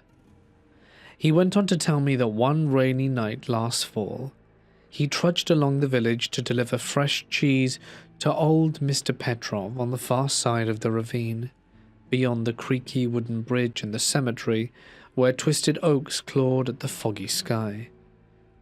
His voice was steady as he described the path. "Weren't you afraid to cross the ravine and cemetery alone at night?" I interrupted, and he laughed. "Afraid of what? Nonsense?" He continued that midway over the swaying bridge, with its splintering planks groaning under his boots, he heard footsteps mirroring his own, double taps echoing off the damp timbers. He spun around sharp, lantern swinging wild, but the path stretched empty behind him, mist curling up from the water below. He pressed on, delivered the cheese amid warm lamplight and grateful chatter, and set home an hour later under heavier drizzle pattering the leaves. At this time, steps rose from underneath the bridge, taunting from the dark ravine. Annoyed, he stomped hard to drown them out, and suddenly a pristine, white lamb materialized ahead, leaping playfully with glossy black eyes that gleamed unnaturally in the gloom. My heart lodged in my throat at the image, but Grandpa stayed calm. "A lamb?" I stammered. "Exactly." It bounced everywhere beside me ahead, on the ropes under the bridge, and I asked it, "What are you doing here?" And it mimicked me back in that thin voice. "What are you doing here?" "The lamb spoke," I gasped, leaning forwards, and he nodded. Echoed everything. Got on my nerves, so I marched on. Over the bridge it cavorted, under it, ahead, non-stop, and I said go away, and it shot back, "Go away." At the ravine's end it halted, glared as I ignored it, and then screeched that next time it'll get me. "What did you do?" I whispered. Smiled. It caved fear, and I had none to give. That's the key. Deny fear and nothing touches you. Always remember that. I suffered nightmares after, avoided that bridge like the plague, but Grandpa's lesson stuck. Fear feeds them. Years later I asked my mum about the lamb and she laughed in surprise. "He told you?" Villagers thought he was mad walking with a demon like that, like it was nothing. That thing trailed him twice more. Nightwalkers saw it perched on the bridge waiting for him, ignoring everyone else. Really? Yeah, but third time he outsmarted it. Started saying, "I believe in God." The lamb parroted back, "I believe in God." And poof, dissolved into dust. No more lamb after that. Smart as hell, I thought. Grandpa's fearlessness won in the end. I have two stories. Both were in the same house, same room, and happened when I was a teenager. The first was a dream I had. I was in my room, playing or reading or doing something random on my floor, with my back resting against the bed. I thought I saw my dog run into my room and under my bed. Now my dog scares easily. She actually tore/ate a hole through my door twice during thunderstorms when no one else was home. So I was justifiably concerned and crawled under after her to try and draw her out. The dark, shaking mass under my bed wasn't a dog.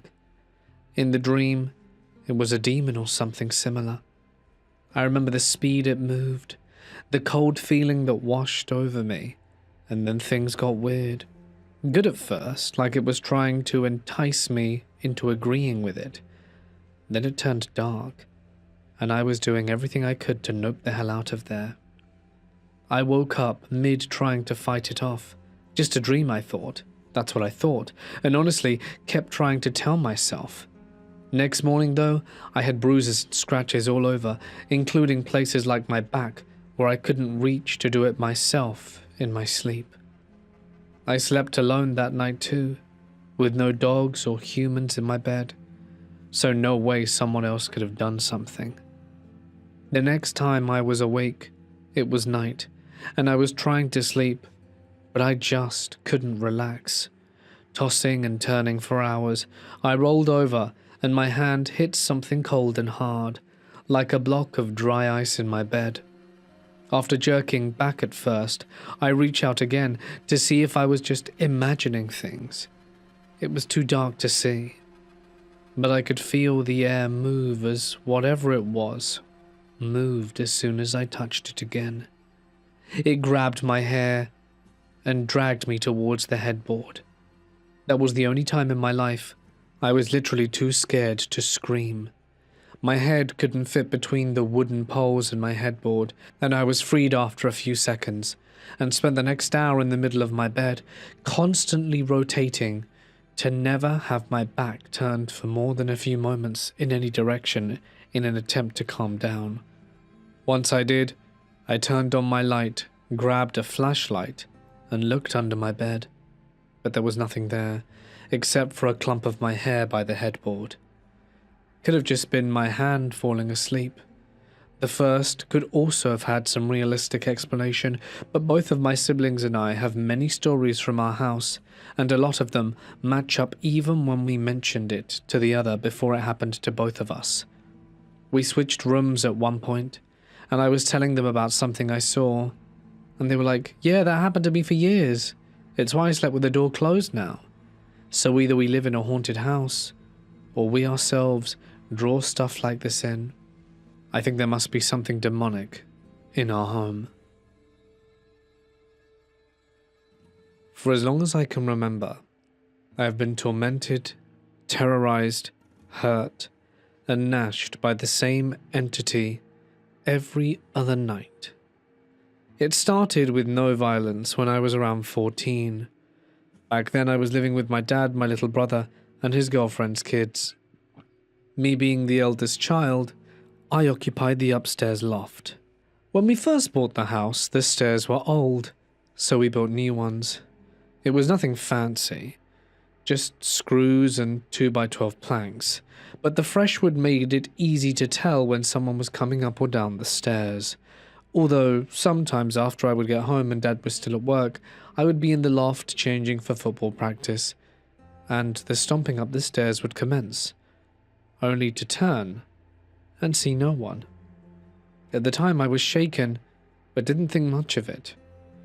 When it came time to leave for practice, I had to check the mail first. I went out the front door, but left it open so I could run the mail back inside. Once I had retrieved the mail, I made my way back to the door. When I got near arm's reach, it slammed shut. It wasn't locked, nothing was interfering with the motion or mechanics of the door, but it wouldn't open. A few months passed by and my dad's girlfriend moved in with her 2 kids and her dad, who had just gotten out of prison and wasn't doing well for himself money-wise. We went out and ate dinner, and everything was great until we got home. We went upstairs to the loft to go to bed after a long day, and fell asleep, and about 2 hours passed, when we heard this amazingly loud banging noise. I couldn't see anything, so I went to turn the light on, only to not reach the light due to tripping over a 4-drawer dresser that had just fallen and scooted over about 2.5 feet off the wall.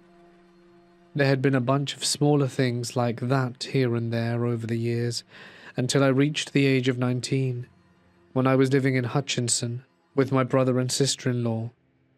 It became more of just acts of annoyance and walking around. It became interactive.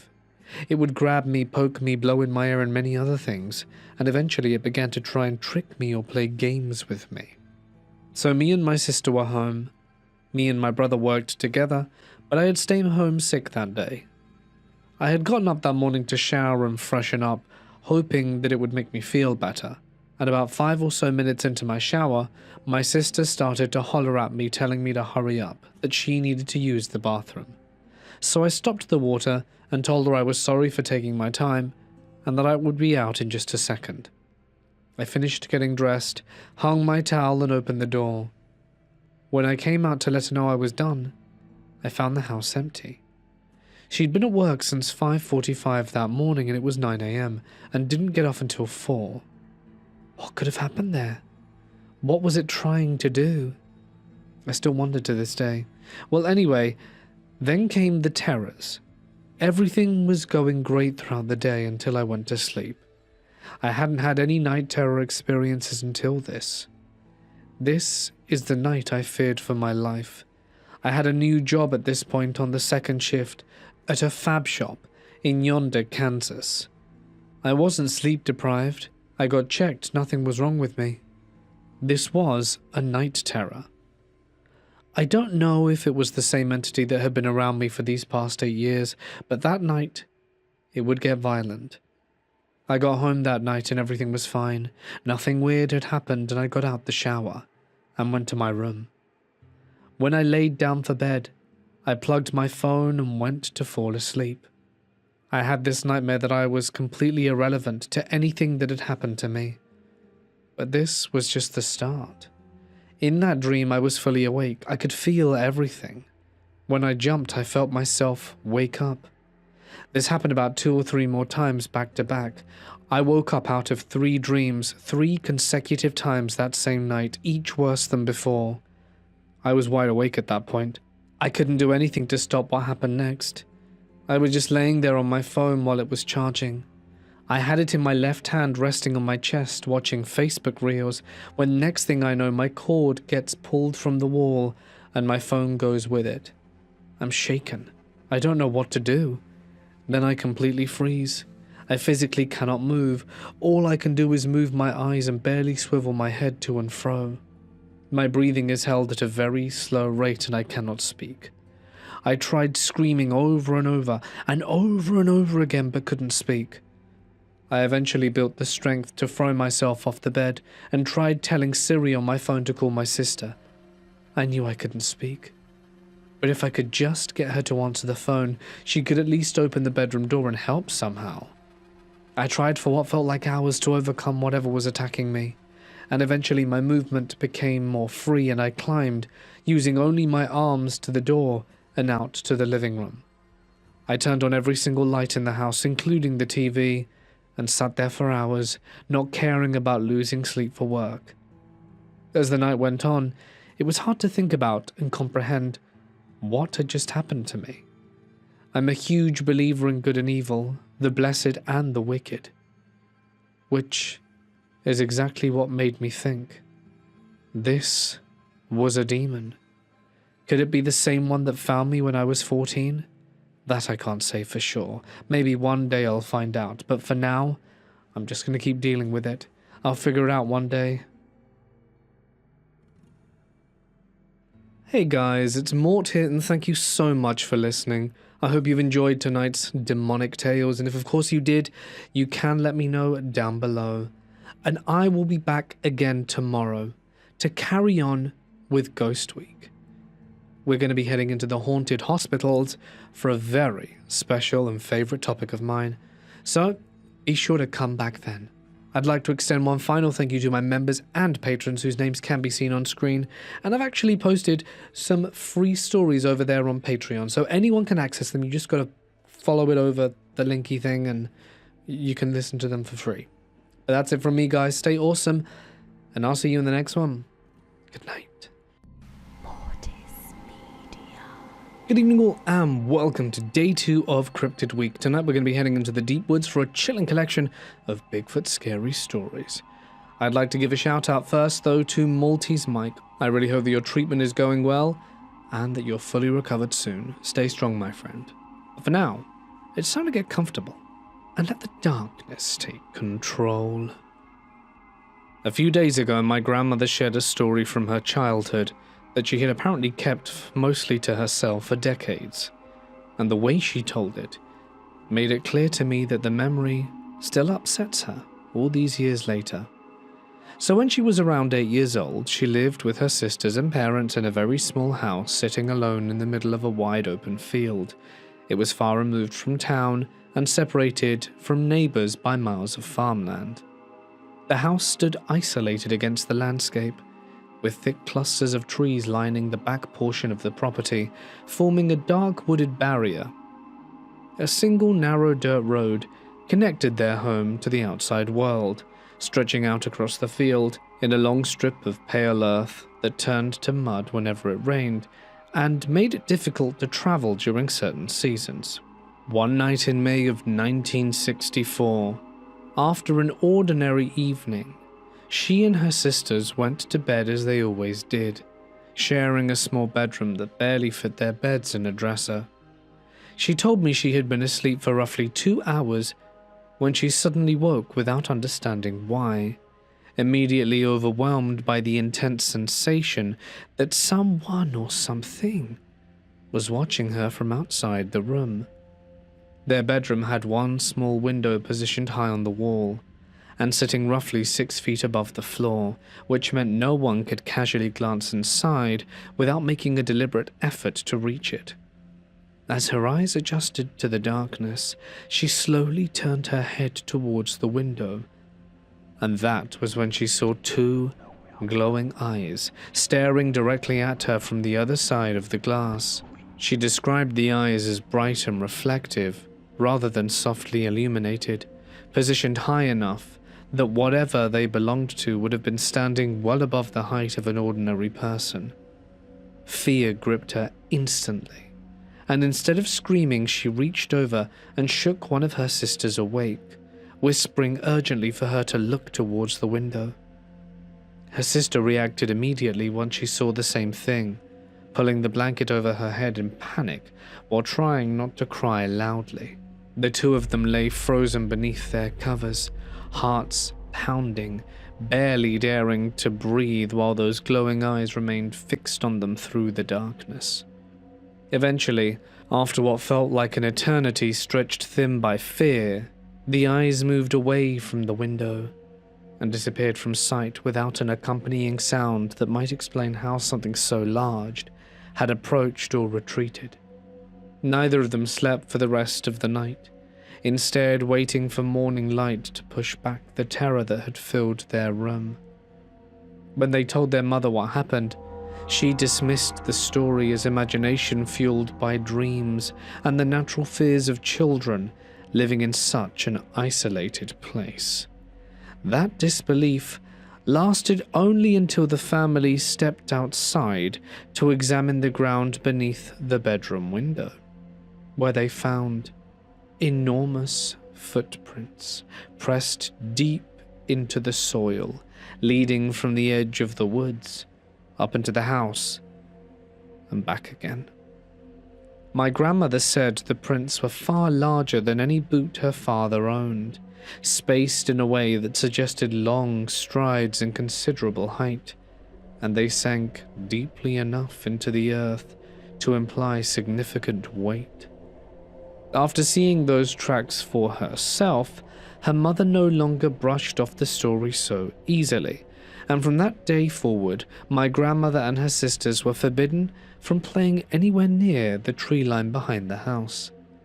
A few months later, an unsettling detail added another layer to the memory when a neighbor who lived roughly 7 miles away mentioned that several of his cows had disappeared without explanation. He told them there had been no blood, no broken fencing, and no visible sign of struggle anywhere on his property, as though something powerful had simply lifted the animals and carried them off, leaving no evidence behind. Listening to her recount these events, I could see that even now, she has never settled comfortably on a logical explanation for what stood outside that window, or what left those massive tracks in the dirt. The isolation of the property, the reflective eyes at that height, the heavy footprints leading into the woods, and the missing livestock, all combine into something that feels far beyond coincidence. I think it was Bigfoot what she saw, but I'd like to hear if anyone else has an alternative explanation. This happened a few years ago at my parents' house in a small town in Wayne County. Anyone that knows the area knows some parts are very rural. Well, my parents live right in town, not far from the center of it, but in a weird spot. The town only has maybe 500 people in the town limit and is surrounded by farmland and forests. They live right near the railroad tracks and canal, and their backyard is pitch black at night because the streetlights don't reach back there. The yard backs up to a walking trail and woods. It's actually pretty creepy back there after dark, even though it's 2 blocks from downtown. So the night this story takes place, it was extremely dark. I think it was a new moon or a moonless night, and it was overcast to boot. Late summer or early fall, so it was pretty dry, with no mud to capture any footprints. My parents, brother and I were talking in the living room at the front of the house, the part of the house facing the town and lights. Now the house is kind of long and skinny, maybe 40 feet wide by probably 150 feet long. And as we're talking, the family dog stood up, looked around, and started to growl really low. He was a yellow Labrador, about 90 pounds, half deaf and blind from diabetes, but overall still a pretty chilled dog. He'd never bark at other dogs and very rarely barked at people, and that's what made this so odd. His hackles went up, and he started barking towards the back of the house. There were at least 2 closed doors before you even get to the room where the back door is. The dog is now like full-on berserk, barking at the closed door in the hallway. We open and follow it to see why he's going nuts. We get to the back door, and are now worried someone has broken in. But when we open it, Marley shot straight to the back door, jumping and barking and snarling, making sounds I've never seen or heard this big baby of a dog make before. As I open the final door for him to step out, he bolts. He was going to attack whatever or whoever was out there. Me and my parents step out onto the back porch and close Marley inside. He still sounds almost rabid. We wait a moment for our eyes to adjust, because the backyard is pitch black. Now we see a silhouette, maybe 50 feet away, standing at the edge of the yard, right near the railroad track access road. Now to say this thing was big is an understatement. It was way over 6 feet tall, probably closer to 8, and extremely broad. I'd think it was a potential burglar that we caught sneaking up to the house if it wasn't so absolutely massive. My parents to this day swear it was a black bear. Officially, according to the DEC, black bears don't live anywhere near this area and haven't for a long time. Also, the size of it would have been a record-sized bear. Also, the reaction of my dog going nuts doesn't seem like a bear would do that. After we had to put Marley inside, and it just sort of stood upright for about 2 minutes, before we decided it was best to go inside, as the hairs on the back of our necks were standing straight on end. The reason it freaked me out was, even at a distance, you could hear it breathe, these deep, raspy breaths. It sounded like it was breathing right next to my ear. They were slow and steady, not like someone who was out of breath.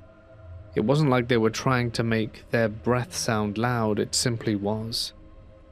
I immediately went to find a flashlight, but when I got back outside, whatever it was had gone.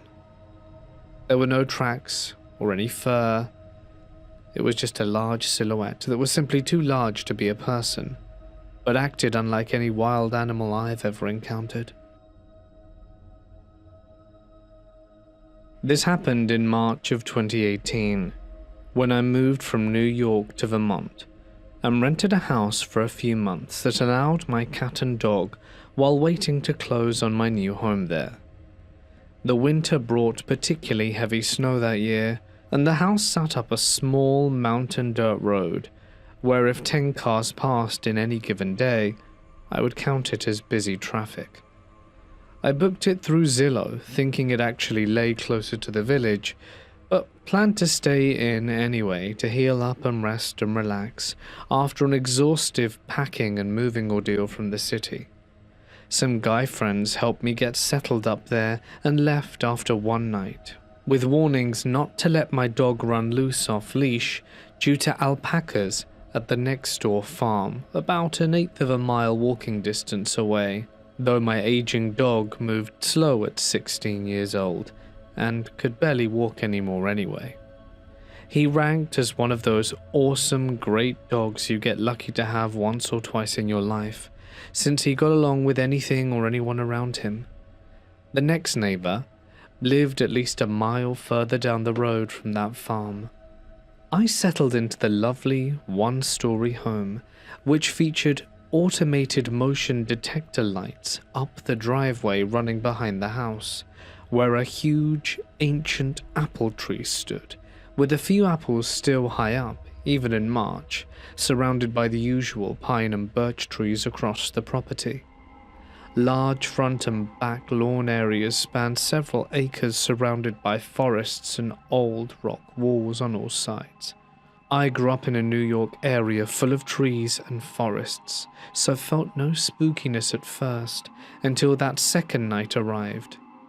The house had a large pond out front covered in ice and snow, with at least 4 foot of accumulation on the ground and just enough driveway plowed for cars to access in and out. I backed my car close by the back door for convenience. Several outbuildings dotted the property as well. One open garage-like building sat perhaps 30 feet away from the back door and reached through the kitchen and served as a large garden storage area with no doors and just an open space exposed to the elements. Off the kitchen lay a screened-in porch facing the pond out front, which played a key role in later events. On that second night, I took my dog out on a leash at 8 p.m. when pitch black darkness was all I could see outside. Fresh, fluffy snow, about 1 foot deep, had fallen recently, and as a silly New Yorker, I wore sneakers without socks, a nightgown, and a light jacket, thinking I would stay out for only 5 minutes to let him do his business before bed. I walked him slowly across the snow until ready to head back inside. As I returned to the back door, I realized I had locked myself out by accident, since the doorknob twisted one way to lock automatically behind me. I tried not to panic in the cold, but stood there looking silly, with no flashlight or cell phone, and figured walking to the neighbors risked breaking an ankle in the dark over the unseen snow on the ground. I remember seeing a crowbar in that open garage building nearby, and thought I could pull a MacGyver move like those window break-in shows on television. So I took my dog's leash and tied it around my car's left mirror to secure him temporarily. I knew breaking in meant losing my deposit and paying for damages, but facing freezing temperatures outside, with no way even to enter the car for shelter alongside the dog, I grabbed the crowbar from the garage and after a little hesitancy, swung it hard at the glass window facing away from me. It bounced off, making the loudest, echoing sound through the night air, and even sparked on impact, which surprised me completely. What kind of window refused to break like that, since I counted as a strong person, able to handle physical tasks? Was this bulletproof or safety glass? I tried another window to the left, checking I could climb through if broken, but met the same unbreakable result again, so abandoned that approach for something else. That's when I recalled the screened-in porch off the kitchen. Then I figured if I reached the screened-in porch door leading outside, and if the inner kitchen door stayed unlocked, I need only rip a screen, which cost far less to repair than a full window replacement. I looked around and saw at least 15 feet of snow-packed path that required clearing to access the screen door, so returned to the garage for the shovel I'd spotted earlier. My hands and legs grew colder with every passing moment outside in the biting air. I shoveled as fast as possible to clear the path, while my dog barked loudly from around the corner, out of sight, since he could not see me working.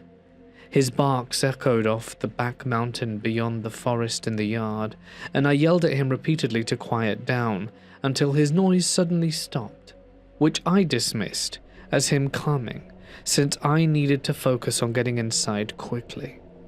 I finally reached the screen door and felt grateful it stayed unlocked, so squeezed through, pushing more snow aside to access the kitchen door, hoping it had not locked behind me, and found it open as well.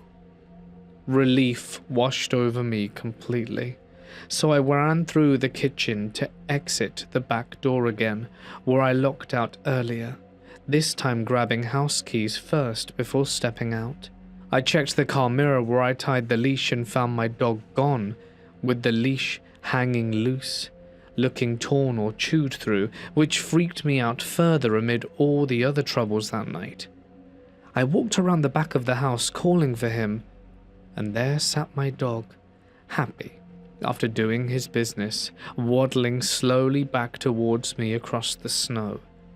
Relief hit again as I tied the leash into a knot to reuse next day, since it came as a retractable type made for dogs over 100 pounds and measured at least an inch wide with thick material. How he managed to tear through that so quickly remains a mystery I still ponder often. I got to bed finally, vowing never to leave the house again without keys in hand, no matter the circumstance. The next night around 8 p.m, Bigfoot activity announced itself in the neighborhood clearly when I stepped out under a clear night sky, staring up at the stars in disbelief at their beauty after years in the light-polluted New York City. I saw constellations unseen for ages while standing at the back of the house in front of a large picture window overlooking the backyard, and a distant mountain with open garage at my 3 o'clock position to the right side. I stood there only 1 or 2 minutes when I heard a single car knock at the 2 o'clock position and another from the 11 o'clock spot relative to my stance. Those knocks sounded very much like the loud, clear bangs I made the previous night trying to break windows for entry, echoing distantly through the still air. I knew the sound of trees swaying well from experience, but no wind blew that night, and trees stayed motionless, so the noise came deliberately and sharp. But from where? I hightailed it back inside the house in seconds flat, and locked all the doors securely behind me. The following night, I thought things stayed normal enough, but events escalated further during the usual routine of walking the dog down the driveway a short distance with all outside lights turned on, since ice covered the ground and I used a ski pole for safe walking, alongside a flashlight while keeping house keys in my jacket pocket always. I started back towards the kitchen door. I glanced beyond the open garage outbuilding because a pop of color caught my eye suddenly. A pair of really large red eyes stared back at me from the edge where the yard edged against a rock wall abutting the dark forest beyond. At first I wondered if an owl caused the glow, but shifted left to right, testing for reflection from house lights, which seemed a good explanation at that moment. Those eyes stayed fixed, however, big red-orange orbs, watching me directly with spacing so wide apart they unnerved me deeply. The distance measured about 100 to 120 feet from my position. Those eyes appeared at least 10 inches apart, suggesting a massive head size I preferred not to imagine fully. I stood frozen for at least a minute, waiting for movement to identify the source until incomprehension hit, and I scurried back inside the house fast, closing the doors tight. The next day I checked the area carefully in daylight, venturing out into the deep snow about 30 feet to search for reflected tin cans or anything explaining the glow from the previous night. I saw absolutely nothing unusual there at all. I grabbed binoculars from inside the house and returned for another look, but found only the rock wall forest edge and birds chirping happily in the trees. I stayed at the rental 3 or 4 more weeks after that without seeing those eyes or any reflection again during remaining nights. This marked not my first possible Bigfoot encounter, since 2 others occurred back in New York State previously.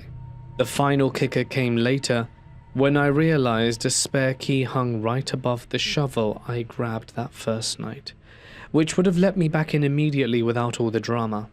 I received my full security deposit back regardless, and adored the house overall, despite events, though my MacGyver attempts ended for good after that ordeal. I grew up in the great Pacific Northwest, in the foothills of the Cascade Mountains, under the shadow of Mount St. Helens in Washington State. It's a land full of myth and legend, mostly from the natives, but a lot of the old-timers, loggers and trappers and hunters, etc., have stories of their own. One of my father's oldest and dearest friends, now passed on, was a local Native American who was one of the oldest of his nation. He was an adult before most of the towns in our area were settled by white people, and his name to us was Charlie. I'm sure he had another native name, but I don't recall what it was. Charlie used to sit us down, kids and adults, and tell us stories. Some of the stories were tribal legends, some of them were things he swore happened to him in the woods, and some of them, he said, were things that other men and women of his tribe or fur trappers and miners in the late 19th century experienced. As I got older, I began to realize that Charlie wasn't just pulling our legs on some of these stories. He genuinely believed them, and a few of them happened to me as I would wander out in the woods and investigate.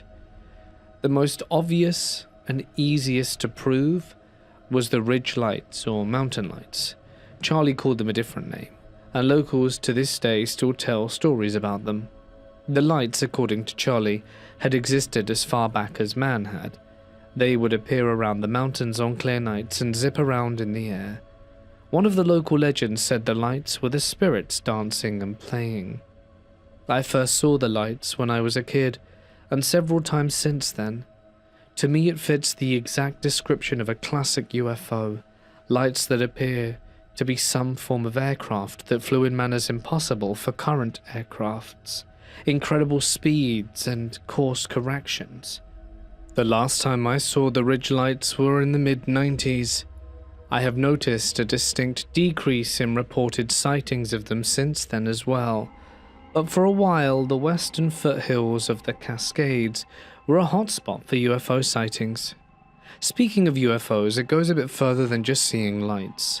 When I was a young kid, I woke up in the middle of the night in the little farmhouse we lived in to bright lights outside. They were multicolored and flashing like police car lights, except I seem to recall there was green in there as well. I was curiously unafraid and walked out of my room into the living room, the kitchen, and eventually my parents' room.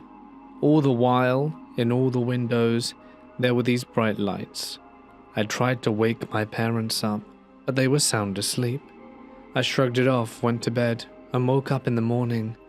When I brought it up to my parents, they dismissed it as a dream. I accepted that, especially because one of the odd parts of my story, I couldn't wake up my father, and he was a Vietnam vet who normally woke up at the sound of a mosquito farting.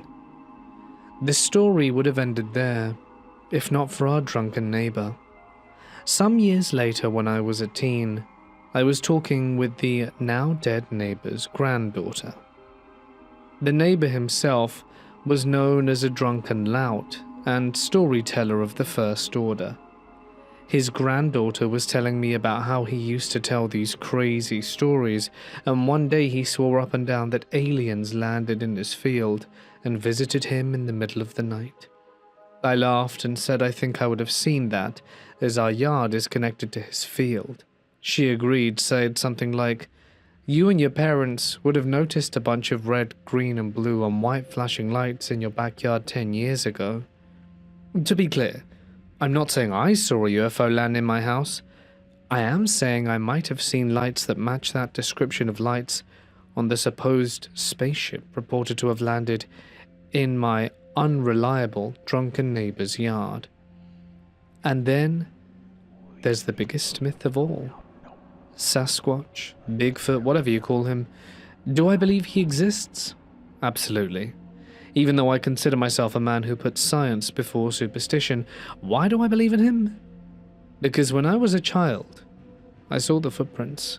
My father even has a plaster cast of one. That was my first encounter. The prints were on the edge of a creek bed in a small ravine, on a piece of wild property my father owned. We found them while surveying the property with a hunter friend.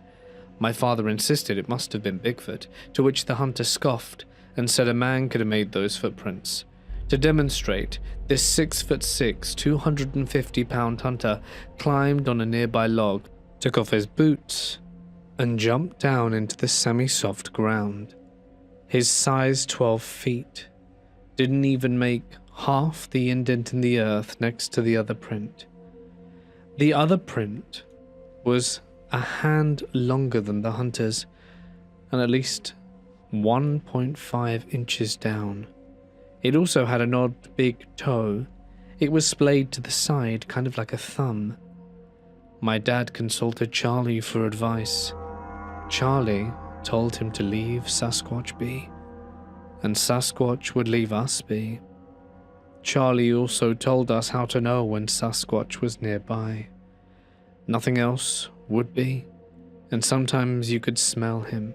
He said if you could smell Sasquatch, it was time to get the hell out, because he was a hell of a lot closer than you wanted him to be. As the years went by, we learned to just hike out of the woods if they got dead quiet, and we didn't see signs of any other animals. Only twice do I think I smelled him. Both times it was a heavy, musty, almost moldy odor, like old sweat or wet dog. The second time I was with a girlfriend, and this was in my teen years, and I recalled something else Charlie had said. Never go into Sasquatch territory with a woman who was on her period, because he could smell that and would track her, according to legend, to find a mate. It was the first time I ever asked a girl if she was on her period. She was. Needless to say, quite embarrassed to answer that it was her time of the month. That's when I told her we needed to leave now, and we started out of the woods. We both swore we heard sticks breaking and branches rustling behind us the entire way out, and we both had that terrifying pit in your stomach you get when you know something is watching you. My mum was a teenager at the lake with her family when the incident happened. She reached around 17 years of age at the time. Her brother followed 2 years younger in the group. Their 2 cousins joined them for a campground outing, as well as 2 Saint Bernards accompanying the humans on the walk. They followed a paved path through the campground area that day. The dogs suddenly started losing control and tried to run back along the path. That direction pointed opposite from the cabin where they stayed. The dogs refused to leave my mum and uncle behind in the process. They walked off leashes during the entire trip there. One dog grabbed my mum's shorts in its teeth and pulled her backwards steadily. The behavior resembled a scene pulled straight from a bad comedy movie. Both dogs showed extreme loyalty and protectiveness towards my family, and they remained chill and friendly during most situations around people. The entire group stood around watching the dogs act out in strange ways. Laughter broke out among them at first. No one grasped what was causing the disturbance at the moment, and my mum said they all looked up at the exact same moment together, because one of the dogs started to whimper and cowered down low from apparent terror. All 4 humans turned their head to the trees on the right side of the trailhead, and there, in plain view among the branches, was a creature that was standing maybe 8 feet away from them. My mum guessed its height fell between 8 and 10 feet overall. Dusk approached the area, but full darkness hadn't arrived yet, and at that point, all 4 witnesses remained adamant about the sighting to this day. The figure matched nothing like a bear in shape or movement. No other animal fit the description they observed closely, except perhaps Bigfoot. The creature stared directly at them from just inside the tree-line edge. It crouched low when they locked eyes on it directly. My mum described the motion like a person trying to greet a shy dog from afar. The moment lasted only briefly in real time, before change occurred. The creature straightened up to full height once more. It crossed the path slowly into the trees on the other side of the trail, and it kept eyeballing them the entire way without breaking its gaze. My mum noted no antagonistic or threatening vibes from the posture. The presence felt wary and almost forced casual demeanor instead. That casual air failed to stop the raw terror that gripped my mum and the others completely. They unfroze from the shock after a few moments passed, and they coaxed the dogs to move forward along the path again. The group booked it back to the cabin as fast as their legs allowed them. They told everyone waiting there about the encounters in detail. Some uncles and her other brother and another cousin went out to investigate the area later, but the dogs absolutely refused to approach that path again under any coaxing. The animals freaked out whenever my mum or her siblings headed in that direction, and this reaction lasted for the rest of the weekend without fail. Now, my mum is an extremely rational person in all matters of life. She avoids belief in supernatural things generally across the board, and never exaggerates details or bends the truth in any accounts shared. No one carries more trust for a first-hand story like this one from her directly. My dad provided the next account from about 15 years ago in the woods. He hunted alone in one of his usual areas, as typical for him during those trips. The spot sat 4 miles in from the logging road where he parked his truck in the morning. The sun had just barely risen above the horizon line when he started out on foot. He headed towards a creek used as the central starting point for hunting in that area often. He wandered around the terrain looking for signs of game animal present, and he found absolutely nothing recent in the surrounding woods at all. That scarcity proved very unusual for those specific woods known for activity, and that is when he heard the most terrifying noise he had ever encountered up until that point in his life. The sound came multi-tonal through the trees, as if 2 or 3 voices screamed in disharmonic unison together. The pitches varied across the range, but rose and fell in sync perfectly. They started and ended in the exact same moments without stagger. He would have thought several different voices made it otherwise from the complexity, and every hair on his body stood on end from the noise piercing the air. A horrifying feeling of dread overcame him completely in that instant. The individual pitches sounded rather human-like to his trained ears immediately. The scream lasted longer than any human lungs could sustain without break. He estimated over a minute for the full duration of it. The sound did not pause at any point during its length. It never repeated after ending abruptly in silence. The reverberation suggested it came from very far away through the ridges. The ear-splitting volume made that distance seem impossible to reconcile. He decided to leave the area immediately after that sound stopped echoing. The noise originated from the same general direction as his truck, parked back along the road.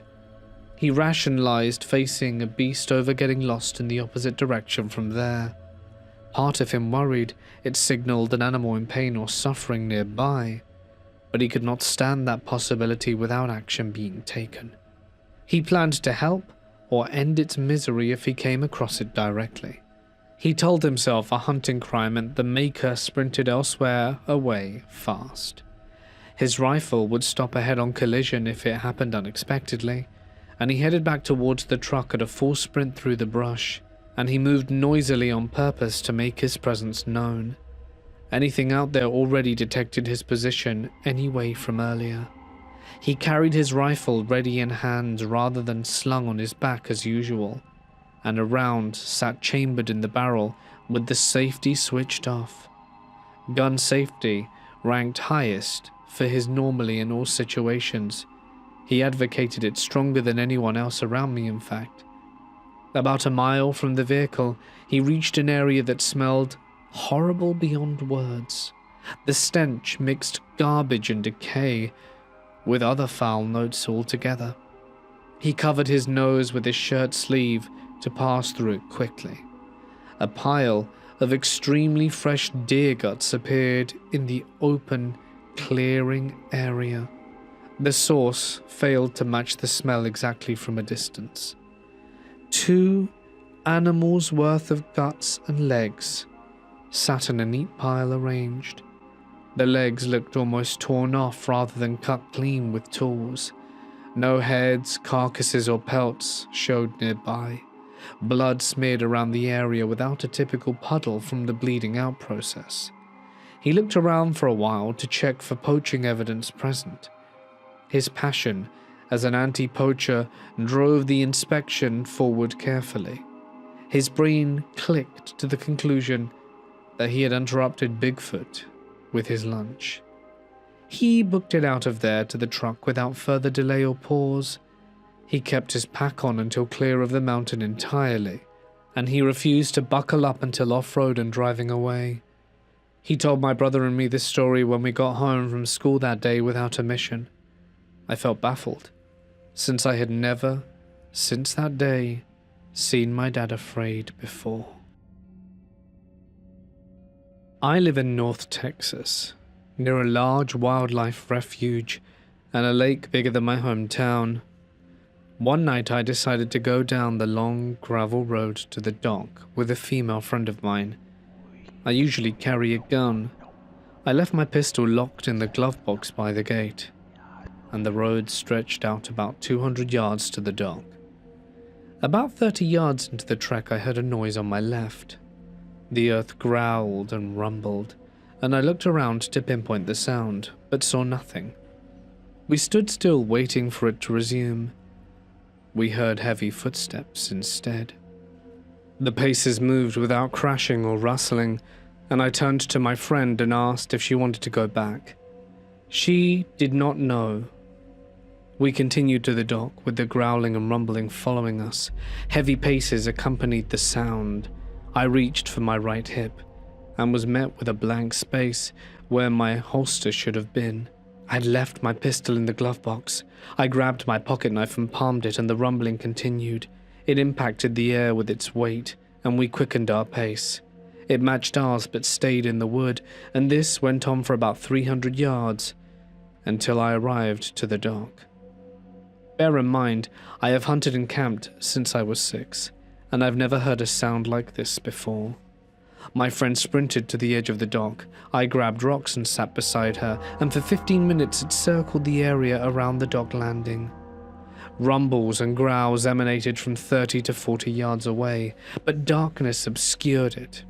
I had no firearm, and we couldn't see what it was, and I called my buddy Dennis, who lived 5 minutes away, while the rumbling and pacing continued. It did not step onto the dock. Headlights appeared over the trees, and the rumbling then faded into the darkness, and Dennis walked down cradling a rifle, and that ended the incident. Deer and hogs roamed the trails there.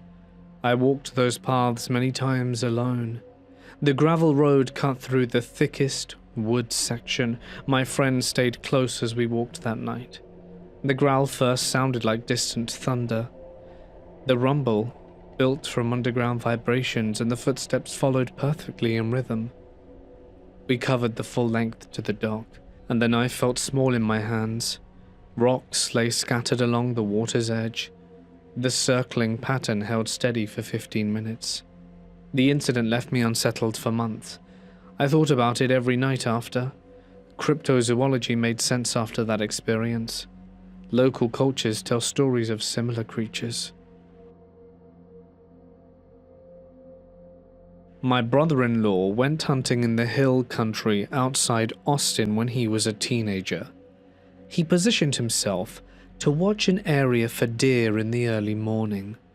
Darkness still covered the landscape when he settled into place. A clearing lay ahead with several large rocks scattered across the ground.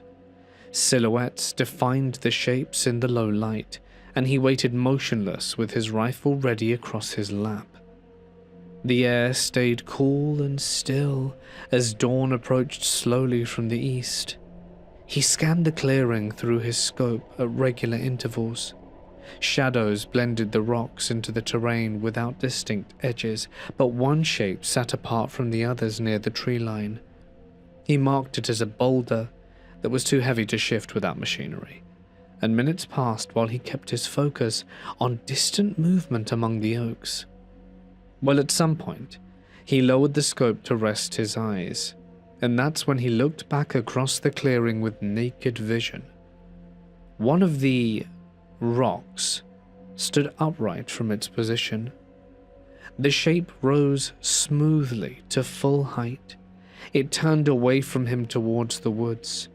Heavy steps carried it into the underbrush. Leaves shifted slightly from the passages, yet no branches could be heard breaking under its weight. He froze in place behind his cover, his breath caught short in his throat from the sight. The figure matched no animal he knew from those in the hills. Deer bolted from cover when startled in open grounds. Hogs rooted loudly through brush with tusks gleaming, and this form walked upright on two legs alone. Broad shoulders filled the silhouette against the fading dark. He watched until the trees swallowed the shape completely from view, and silence returned to the clearing after the steps had faded. There were no calls echoing from birds or coyotes, and sunlight crept over the ridge. The spot where the rock was stood empty now. Bare earth showed no prints or disturbance in the dirt, and he stayed there for a solid hour before moving. He gathered his gear and hiked back to the truck parked down the trail, his hands shaking on the steering wheel on the drive home. He told no one about the events for several days. Words failed to describe the motion he witnessed firsthand. Some friends laughed when he finally spoke about his account. He insisted, though, that the shape walked away from him, like it knew he was there. To this day, my brother-in-law believes he saw a Sasquatch in those hills.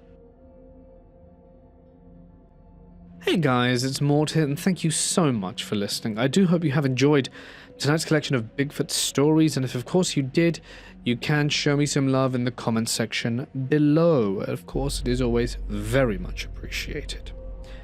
I would also like to give an extra special thanks to my members and patrons whose names can be seen on screen for all their continued help and support and help keep the channel running. And if you'd like some exclusive perks that you can only get from Patreon, follow the links to find out more. But that's it from me, guys. Stay awesome, and I'll see you in the next one. Good night.